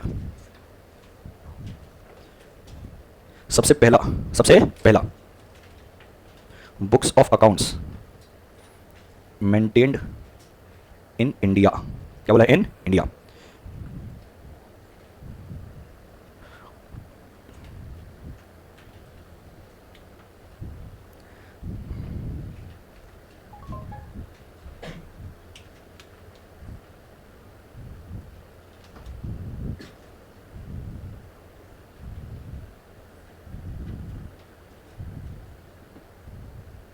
एवरीबॉडी ठीक है?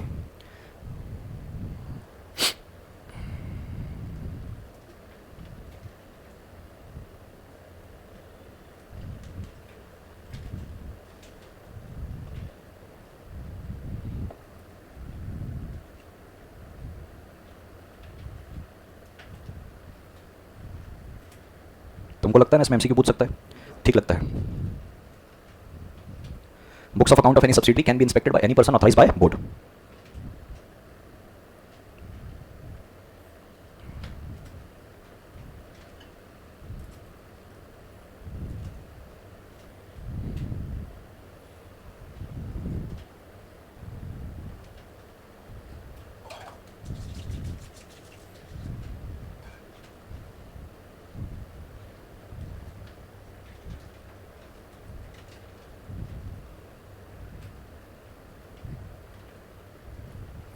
मैंने लिखा books of account of branch, एक लिखा है इन इंडिया और बाजू में लिखा है आउटसाइड इंडिया, लेकिन साथ में लिखा है financial information maintain outside India, क्योंकि काहे रखोगे वहां पे तुम फाइनेंशियल इन्फॉर्मेशन, कुछ होगा ना, तो किसकी बात है, फॉरेन ब्रांच की। एवरीबॉडी, अगर इन इंडिया है बराबर है तो भाई साहब सीधी सी बात है, मेंटेन किधर होगा ये बुक्स, ब्रांच में कर सकते हो, कंपनी में maintain books at branch, periodic return भेजना पड़ेगा। वर्ड क्या लिख रहा हूं मैं क्या लिख रहा हूं मैं, आप चाहो तो कर सकते हो, जरूरी नहीं है कि आप वहीं करो, आपको रखना रजिस्टर में, मतलब ब्रांच का ब्रांच में भी रखना चलेगा। Company may keep books at branch it self.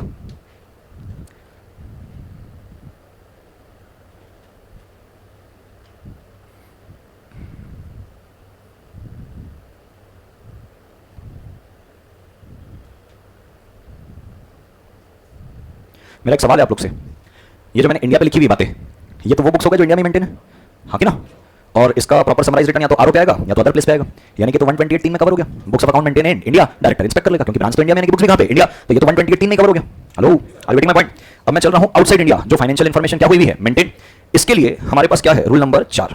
क्या रूल नंबर 4 अपने को क्या कहता है, conditions regarding maintenance and inspection of financial information. Condition regarding maintenance, इसको इजी में लिखें, इंस्पेक्शन ऑफ सर्टेन फाइनेंशियल, ठीक है, जान दो, इतना बड़ा रूल लिखेंगे नहीं, बस सीधा रूल 4 लिखेंगे। रूल नंबर 4,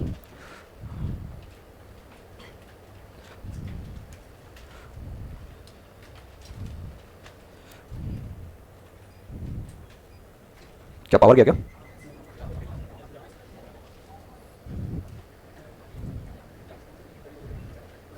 चलिए ध्यान दीजिए,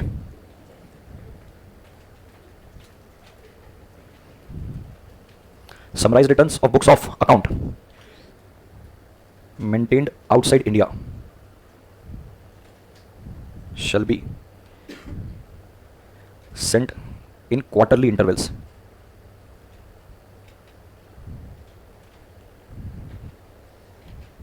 at the registered office, open for inspection by any director. Everybody, summarized return of books of account maintained outside India shall be sent in quarterly intervals at the registered office, open for inspection by any director. Clear है everybody? चलिए, किसी ने sir बोला वापस से? हाँ बोला, ठीक है। डायरेक्टर को क्या करना पड़ेगा, राइटिंग में रिक्वेस्ट। मेरे को एक बात बताओ कि ये जो 2 3 4 इसका अलग से चार्ट बना दूं क्या, बढ़िया फैंसी सा, है ना, तो ऐसे ही कर लेता हूँ, फैंसी चार्ट। कैसा चार्ट? हाँ थोड़ा सा ले, सुन ले, रुकूंगा नहीं मैं, हाँ चलिए। डायरेक्टर है, अरे है डायरेक्टर, कंपनी को क्या करेगा, प्रार्थना करेगा, डायरेक्टर रिक्वेस्ट करेगा इन राइटिंग, उस पर 2 बातें बताएगा, which foreign financial information is required, साथ हो everybody, and period for which such info is required, कौन से समय के लिए चाहिए, साथ हो एवरीबॉडी। क्या मैं कह सकता हूं ये जो रिक्वेस्ट वाली बात है, ये rule number 4 sub rule number 2 पे, एवरीबॉडी। कंपनी 15 दिन में फर्निश करेगी information, with in 15 days furnish info. 15 दिन कहां से, जब से रिक्वेस्ट आई है वहां से। ये जो बात लिखी हुई है ये rule number 4 sub rule number 3 पे लिखी हुई है, ठीक है। Inspection only by director,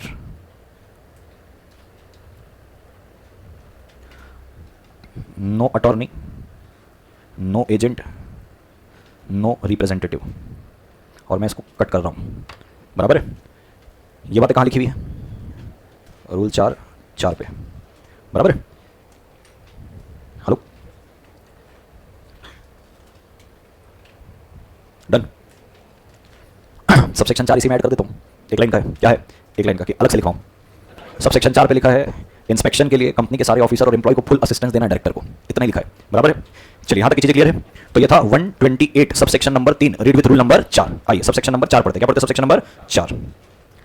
section 128 subsection number 4 कहता है एवरी ऑफिसर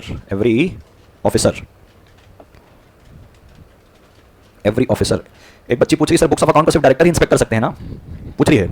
हम लोग इसके पहले क्या बात कर रहे थे, मिनट्स की बात कर रहे थे क्या? Every officer and employees of company shall give full assistance to person making inspection. Everybody, बढ़ जाओ मैं जीवन में आगे, तुमको छोड़ दूं पीछे, तो फिर चलो मेरे साथ। सेक्शन 128 सब सेक्शन नंबर 5 क्या होगा? 5 के अंदर है period for maintenance of books of accounts. क्या है पीरियड? कितने समय तक मेंटेन करके रखोगे? Duration for maintenance of books of accounts कितने साल? 8 साल। कितने साल? 8। आइए देखते हैं। Period for maintenance of books of accounts, everybody, तो है the company shell maintain books in good order. क्या बोल रहा हूं? वर्ड लिखा है इसलिए बोल रहा हूं, गुड ऑर्डर में मेंटेन करना है, यानी कि अच्छे से, बढ़िया कवर ववर चढ़ा के, स्टिकर लगा के, जैसे तुम स्कूल पे मेंटेन करते थे अपनी नोटबुक, ठीक है। Good orders for 8 financial year. क्या बोल रहा हूं? For 8 immediately preceding the financial year. मतलब समझ पाए क्या भाई साहब? हम लोग कहां पे हैं? 25-26 पे। कहां पे हैं? 25-26 का फाइनेंशियल ईयर खत्म होगा, मतलब 31 मार्च 2026 आएगा। अब फाइनेंशियल स्टेटमेंट बनाओगे, यहां से 8 साल, यहां से मतलब गया जिस साल का फाइनेंशियल ईयर बना है उस साल को छोड़ते हुए और 8 फाइनेंशियल ईयर। दिखाऊं एक बार, लिखता है not less then 8 financial year immediately preceding the financial year. देखो नीचे लिखा है किसमें? Good order. कैसा लिखा है? तो आपको मेंटेन करना है कितने साल के लिए? For 8 financial year immediately preceding financial year. MCQ में आएगा। अब एक सवाल है, सर कंपनी को बने ही 5 साल हुए हैं। हेलो, कंपनी को बने ही क्या हुआ है? 5 साल। Company is in existence for less than 8 years. Hello, तो भाई साहब कितना मेंटेन करोगे? अरे 5 साल नहीं भाई, मैं तो 5 साल एग्जांपल लिया। ईयर ऑफ एग्जिस्टेंस, जितने साल अभी उनको हुए हैं उतने साल का बना लो। 5 साल हुए 5 साल का बनाओ, 6 साल हुए 6 साल बनाओ, 7 साल हुए 7 साल बनाओ, 8 साल हुए तो 8 साल बनाना ही है। अरे हाँ, company is in existence for less than 8 years, तो ईयर्स ऑफ एग्जिस्टेंस, जितने साल एग्जिस्ट कर रहे हो उतने साल का फाइनेंशियल स्टेटमेंट ये बुक्स बना लो। साथ हो पक्का प्रोविजो। क्या है? किसका? चैप्टर नंबर 14 है इस कंपनी से 2013 में, जो आपके सिलेबस में नहीं है, फाइनल पे हुआ करता था और है भी, लेकिन अब वो एसपीओएम में चले गए हैं तो इतना इसकी तवज्जो नहीं रह गई है। उसमें कहता है कि वो चैप्टर का नाम है इन्वेस्टिगेशन। क्या नाम है चैप्टर का? इन्वेस्टिगेशन। दाल पे जब कुछ काला लगता है तो सेंट्रल गवर्नमेंट इन्वेस्टिगेशन ऑर्डर कर देती है आपके नाम पे। अगर आपके नाम पे चैप्टर नंबर 14 में इन्वेस्टिगेशंस के ऑर्डर्स आए हैं, सेंट्रल गवर्नमेंट में direct such company to maintain books of account for a period longer than the period prescribed. When I say longer than the period prescribed, वो 8 को परमानेंट भी बोल सकते हैं, 8 का 80 भी बोल सकते हैं, 8 का 16, 32, 64 भी बोल सकते हैं। अब उसके ऊपर है, सीजी के ऊपर कि लॉन्गर पीरियड क्या बोलना चाहती है। Are you getting my point? तो प्रोविजन ऑफ सबसेक्शन नंबर 5 ये बोलता है, if investigation is ordered under chapter 14 गलत लिख दिया क्या मैं? Under chapter 14 of this act against any company, if investigation is ordered under chapter 14 of this act against any company, CG may direct the company to maintain books for a period longer than prescribed. अब वो कितना बोले उतना आपको करना पड़ेगा। CG may direct the company to maintain books for a period longer than prescribed. Everybody, पक्का? बढ़ो, श्योर?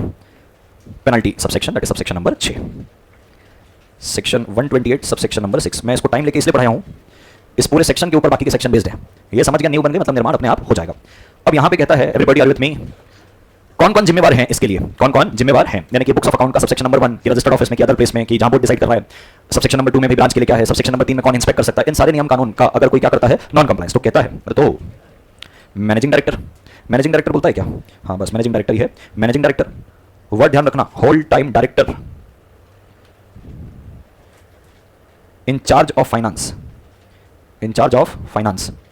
सीएफओ, तुम देखोगे तो सारे केएमपी हैं, एमडी भी केएमपी है, होल टाइम डायरेक्टर भी केएमपी है, सीएफओ भी क्या है? केएमपी है। Any other person of the company charged bye the board, any other person of the company charge by the board with the duty to comply provision of this section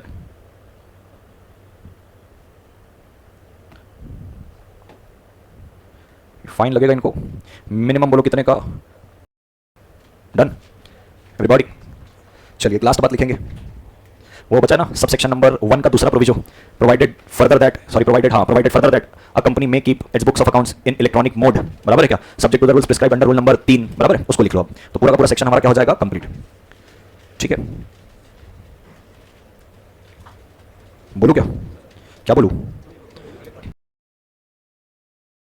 accounts in electronic mode, इन बंद करो, screen में कुछ नहीं है। चलिए ये वाला point, books of account etcetera shall remain accessible in India at all times for subsequent reference। अब इसको समझने वाली बात यह है लॉजिकली, अगर आपने books of account electronically maintain किया तो आजकल आमतौर पर इलेक्ट्रॉनिक का मतलब होता है क्लाउड बेस्ड सॉफ्टवेयर में। हेलो, मतलब आपके पास एक आईपी एड्रेस होता है, वहां पे आप लॉगिन आईडी डालते हो, पासवर्ड डालते हो, आपकी कंपनी के अकाउंट्स आते हो, क्लाउड में मेंटेन होता है। इसके सर्विस प्रोवाइडर होते हैं, फॉरेन में भी होते हैं, इंडिया में भी होते हैं, इसके सर्विस प्रोवाइडर है। तो पहला रूल आपको ये बोलता है कि भले आपका सर्विस प्रोवाइडर कोई भी हो, याद रखिएगा books of account remain accessible in India होना चाहिए एट ऑल टाइम्स। जब लगे यानी कि छापा मारे कल को तो पता चल रहा है कि हम तो क्लाउड बेस्ड सर्विस ले रहे हैं यूएसए की, उसका वर्किंग आवर्स 10 से 6 है, जब वो सर्वर चालू करेंगे तो ही दिखेगा, तब तक तुम पीछे गेम कर दोगे पूरा। तो उसने बोला रिमेन एक्सेसिबल इन इंडिया, भले सर्वर बाहर क्यों ना हो क्लाउड बेस्ड का, आपको इंडिया में ही सर्वर मतलब इंडिया में एक्सेसिबल रहना चाहिए। एक लाइन छोड़ के लिखना, फॉर फाइनेंशियल ईयर, नहीं एक लाइन छोड़ के बोला मैंने, बी पॉइंट नहीं बोला, for financial year starting on और after 1/4/2023, for financial year starting on और आफ्टर 1/4/2023, बराबर, कॉमा करके कंटिन्यूटी पे, every company using accounting software, colon लगा देना, और कॉलन लगाने के बाद 3 डॉट पॉइंट्स आएंगे, यानी कि 3 शर्तों का पालन कर एवरीबॉडी। इसका मतलब ये होता है आपने सॉफ्टवेयर में कुछ भी चेंज किया, आपने अपने प्रोडक्ट का प्राइस चेंज किया, आपने सर्विस का प्राइस चेंज किया, आपने डिस्काउंट दिया, आपने जीरो, मतलब एकदम होता है ना 1 रुपए लेके कभी सर्विस देते हैं कुछ कंसीडरेशन, हर चीज का रिकॉर्ड होते जाएगा कि आपने क्या क्या बदलाव किया, किसको क्या क्या डिस्काउंट किया, इनवॉइस में क्या ट्रेल चलती रहनी चाहिए। दूसरा, creates edit log for each change, creates edit log LOG, creates edit log of each change with date. जब आपने जो चेंज किया डेट के साथ, समय के साथ बताया जाएगा कि आपने क्या चेंज किया उस पर। तीसरा, ensures audit trail can not be disabled, मतलब उसमें फीचर होना ही नहीं चाहिए कि ऑडिट ट्रेल बंद कर सको, वो चलेगा ही चलेगा मैंडेटरी। तो आपको ऐसा सॉफ्टवेयर यूज करना है जहां पे ऑडिट ट्रेल डिसेबल का फीचर नहीं होना चाहिए। Are you getting my point? जैसे भाई हम अपनी सर्च हिस्ट्री छुपाना चाहते हैं, हम चले जाते हैं इनकॉग्निटो मोड में, बराबर है क्या? ऐसी सुविधा उस सॉफ्टवेयर में होनी कि आप कुछ बदलाव करो और उस पर रिकॉर्ड ना हो, ऐसा फीचर होना ही नहीं चाहिए। Are you getting my point? अब बी वाले पॉइंट में जाएंगे आप, किसमें जाएंगे? बी वाले में। ये पूरा का पूरा क्या था? ए, लिखेंगे बी। बोलो, books of account shall be retained, colon लगाइएगा और फिर से 2 डॉट पॉइंट करिएगा एवरीबॉडी। पहला डॉट पॉइंट में in original format, books of account shall be retained in original format, और के बाद दूसरा डॉट पॉइंट, इन अ फॉर्मेट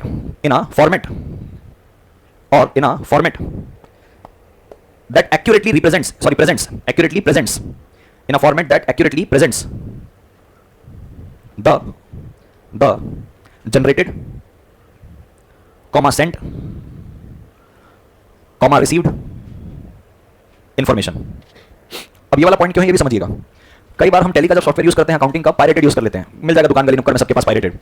अच्छा, ऐसा नहीं कि पायरेटेड सॉफ्टवेयर है ये उनकी नजर पे नहीं है, ये जैसे ही अपडेट करेंगे आपका पूरा सॉफ्टवेयर का सत्यानाश। तो द मोमेंट आपने पायरेटेड सॉफ्टवेयर लिया यानी कि आपने चुराया है, अरे हाँ, जैसे ही उनमें अपडेट आएगा आपकी पूरी एंट्री की भसड़ हो जाएगी, पूरी एंट्री गलत हो जाएगी उसकी। तो ये जो पॉइंट है जो ने बोला ना कि आपको एक्यूरेट मेंटेन करना है, ये इशारा वही कर रहे हैं भाई, अच्छा सॉफ्टवेयर पैसा देके खरीदना ताकि एक्यूरेटली जो चीज रहे कभी भी यूज करना पायरेटेड, जहां उस पे अपडेट आएगा पूरी एंट्री का सत्यानाश। आप बोलोगे भाई साहब इतनी मेहनत करके 150 एंट्री मारी थी मैंने, सत्यानाश। तो ओरिजिनल फॉर्मेट में रहना चाहिए। तीसरा सी वाला पॉइंट खो गया भाई। तो इंफॉर्मेशन इन इलेक्ट्रॉनिक रिकॉर्ड्स, ये डॉट पॉइंट नहीं है, सी पॉइंट है। Information in electronic records shall remain complete and unaltered, किसी प्रकार का कोई अल्टरेशन नहीं चाहिए, ठीक है। डी वाला पॉइंट में लिखना, electronic records shall be legible, समझते हो? दिखने योग्य होना चाहिए, पढ़ने योग्य होना चाहिए। एकदम चीटी जैसे फॉन्ट में अगर बना दिया है जिससे पढ़ने में तकलीफ आ रही है, नहीं चलेगा। ई वाले पॉइंट में चलेगा। Proper system shall exist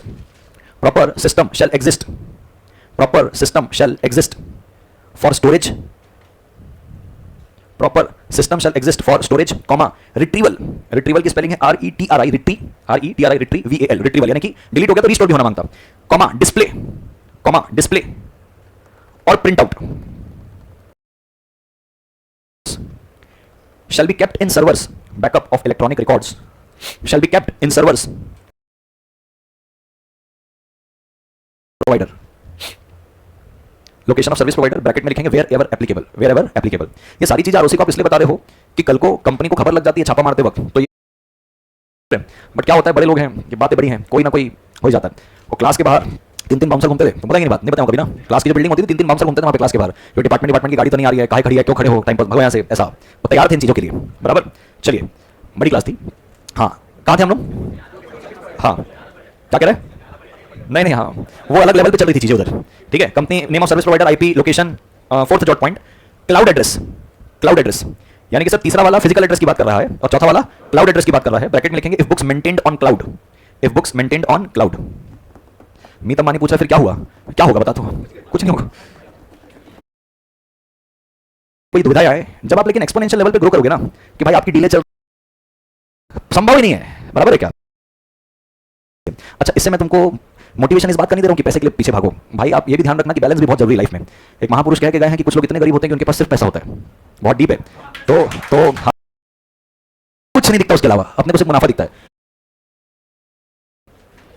everybody कौन सा डॉट पॉइंट है ये, फिफ्थ है, तो ये फिफ्थ डॉट पॉइंट के सब डॉट पॉइंट आएंगे। एवरीबॉडी फिफ्थ डॉट पॉइंट के सब डॉट पॉइंट आएंगे। If service provider is outside India, if service provider is outside India, everybody column लगाइएगा और इसके दो सब डॉट पॉइंट आएंगे। एवरीबॉडी, वो व्यक्ति उस एज तक, जिस एज तक उनको कभी सभी का नोटिस नहीं आया, संभव ही नहीं है, बराबर है क्या। तो आप समझो कि जब आप चलोगे ना इन सारी चीजों में, तो ये आएंगे पीछे पीछे, मेरा छापा पड़ने वाला है और कितनी बार पड़ चुका है, बराबर है। सब तीसरा वाला फिजिकल एड्रेस की बात कर रहा है और चौथा वाला क्लाउड एड्रेस की बात कर रहा है। ब्रैकेट में लिखेंगे if books maintained on cloud, if books maintained on cloud. Meeta Mani पूछा फिर क्या हुआ, क्या होगा बता तो, कुछ नहीं होगा भाई। मतलब देखो क्या है, ये सारे प्रिविलेज इशू है, पता तुमको कैसे इशू, प्रिविलेज छापा पड़ा नाम होता है। आप समझो इन बातों को। मैं आपको एक बात बताता हूँ, लातूर से कौन कौन है, हाँ मैं नाम तो नहीं लूंगा, वहां पे एक एकेडमी है, नाम मत ले, उसको पहले ही पता रहता है मेरा छापा पड़ने वाला है और कितनी बार पड़ चुका है, बराबर है। पॉइंट ये प्रिविलेज इशू है, मार्केट में नाम होता है आपका, और जब आप बड़े बनते हो ना, ये सारी चीज आपके जीवन की पार्ट एंड पार्सल है। भगवान ना करे आपके पास ऐसे कोई दुविधा आए, जब आप लेकिन एक्सपोनेंशियल लेवल पे ग्रो करोगे ना कि भाई आपकी डीले चल रही है 100 करोड़ की, 150 करोड़ की, तब सेबी भी आपके ऊपर नजर रखेगा, तब जीएसटी डिपार्टमेंट आपके ऊपर नजर रखेगा, आईटी भी रखेगा, सबको उंगली करनी रहेगी आपको। और आपको ये तब समझना पड़ेगा कि भाई साहब ये मैं कुछ गलत कर रहा हूं इसके लिए नहीं है, ये जब इंसान बड़ा बनता है ना तो ये सारी चीजों को लेके जाता है। तो जिसके पास रिस्क टेकिंग कैपेसिटी नहीं इसलिए वो डरता है, बराबर है क्या। आप जब बड़े बनोगे, मतलब तुमको जस्ट एक नॉर्मल नाम नहीं लूंगा किसी का भी मैं, आपको जो जितनी भी डीले दिख रही है, शार्क्स दिख रहे हैं या जो भी करोड़ में डील कर रहे हैं, क्या इनको कभी सभी का नोटिस नहीं आया, संभव ही नहीं है, बराबर है क्या। तो आप समझो कि जब आप चलोगे ना इन सारी चीजों में, तो आएंगे पीछे पीछे आपके, आपको इनसे डील करना आना चाहिए, बिजनेस का पार्ट है, बराबर है क्या। हाँ, आपने एक रील देखी होगी, आती है, बढ़िया मोटिवेटिंग रहती है कि आप ऑफिस में घुसते हो जब, बराबर है, ऑफिस में घुस रहे हो और आपका पहला साल है, तो इतना भसड़ मचा हुआ है, फोन चल रहा है, कौन क्या कर रहा है, आप लीडर, आपको समझ में नहीं आ रहा कि क्या हो रहा है। 10 साल बाद आप एंट्री लेते हो, मैनेजर है, आप बॉस की तरह जा रहे हो, क्यों 10 साल में आपने सीख लिया कि चीजें संभालनी कैसे। अच्छा, इससे मैं तुमको मोटिवेशन इस बात का नहीं दे रहा हूं कि पैसे के लिए पीछे भागो, भाई आप ये भी ध्यान रखना कि बैलेंस भी बहुत जरूरी लाइफ में। एक महापुरुष कह के गए हैं कि कुछ लोग इतने गरीब होते हैं कि उनके पास सिर्फ पैसा होता है, बहुत डीप है। तो हाँ, तो सुनो बात सुनो, तो आपको ये बैलेंस करना बहुत जरूरी है। जब भी आप इन चीजों के पीछे भागोगे ना, आप अपने हेल्थ कॉम्प्रोमाइज करोगे, आप अपनी पर्सनल लाइफ कॉम्प्रोमाइज करोगे, आप अपने रिलेशन कॉम्प्रोमाइज करोगे, आप अपने माँ बाप को कॉम्प्रोमाइज करोगे। लेकिन जब आप इन चीजों को बैलेंस करना सीख गए, तो आपके पास जो रियल प्रॉस्पेरिटी बोलते हैं ना, कि आपके पास पैसा भी है, आपके पास दोस्त भी है, आपके पास रिश्ते भी हैं, आपके पास इमोशंस भी हैं सबके लिए। नहीं तो कभी कभी इंसान पैसे में इतना कहने में नंगा हो जाता है कि उसको कुछ नहीं दिखता उसके अलावा, अपने को सिर्फ मुनाफा दिखता है। वो व्यक्ति उस एज तक, जिस एज तक उसका ग्लैमर चल रहा है, वो इतना उसको डेविल निचोड़ के रखता है अपने पास कि जब उसकी एज खत्म होती है ना, उसके पास कोई नहीं बचता। और महापुरुष और बोल के गए हैं कि जीवन साथी की जरूरत जवानी से ज्यादा बुढ़ापे पे लगती है, समझे। तो जब आप रिलेशन ही नहीं मेंटेन किए, तो पीछे फिर तुम्हारे पास कौन रहने वाला है, समझे क्या। तो समझो थोड़ी विजडम से सारी। कहां तक थे आप, हाँ जी, क्लाउड एड्रेस हो गया, if books maintain in cloud. Next, everybody कौन सा डॉट पॉइंट है ये, फिफ्थ है, तो ये फिफ्थ डॉट पॉइंट के सब डॉट पॉइंट आएंगे। एवरीबॉडी फिफ्थ डॉट पॉइंट के सब डॉट पॉइंट आएंगे। If service provider is outside India, if service provider is outside India, everybody column लगाइएगा और इसके दो सब डॉट पॉइंट आएंगे। एवरीबॉडी बोलो, पहला name and address of such provider, name and address of such provider. Everybody column लगाइएगा और इसके दो सब डॉट पॉइंट आएंगे। एवरीबॉडी फिफ्थ डॉट पॉइंट के सब डॉट पॉइंट आएंगे। If service provider is outside India, if service provider is outside India, everybody column लगाइएगा और इसके दो सब डॉट पॉइंट आएंगे। एवरीबॉडी बोलो, एवरीबॉडी कौन सा डॉट पॉइंट है ये, फिफ्थ है, तो ये फिफ्थ डॉट पॉइंट के सब डॉट पॉइंट आएंगे। एवरीबॉडी फिफ्थ डॉट पॉइंट के सब डॉट पॉइंट आएंगे। If service provider is outside India, if service provider is outside India, everybody column लगाइएगा और इसके दो सब डॉट पॉइंट आएंगे। एवरीबॉडी बोलो, पहला name and address of such provider, name and address of such provider, and करके दूसरा सब डॉट पॉइंट। बोलो, name and address of person, name and address of person in control of books, name and address of person in control of books and papers in India. यानी कि अगर service provider बाहर का है तो उसका नाम और एड्रेस बताओ, और इंडिया के अंदर किस पर्सन के पास कंट्रोल है इस चीज का वो बताओ। सब हमको पता रहना चाहिए कि किसको पकड़ना है, कब पकड़ना है, कहां पकड़ना है। एवरीबॉडी बोलो बाय। रिवीजन करोगे क्या 2 मिनट में? नहीं करोगे? कल करते हैं। बाय।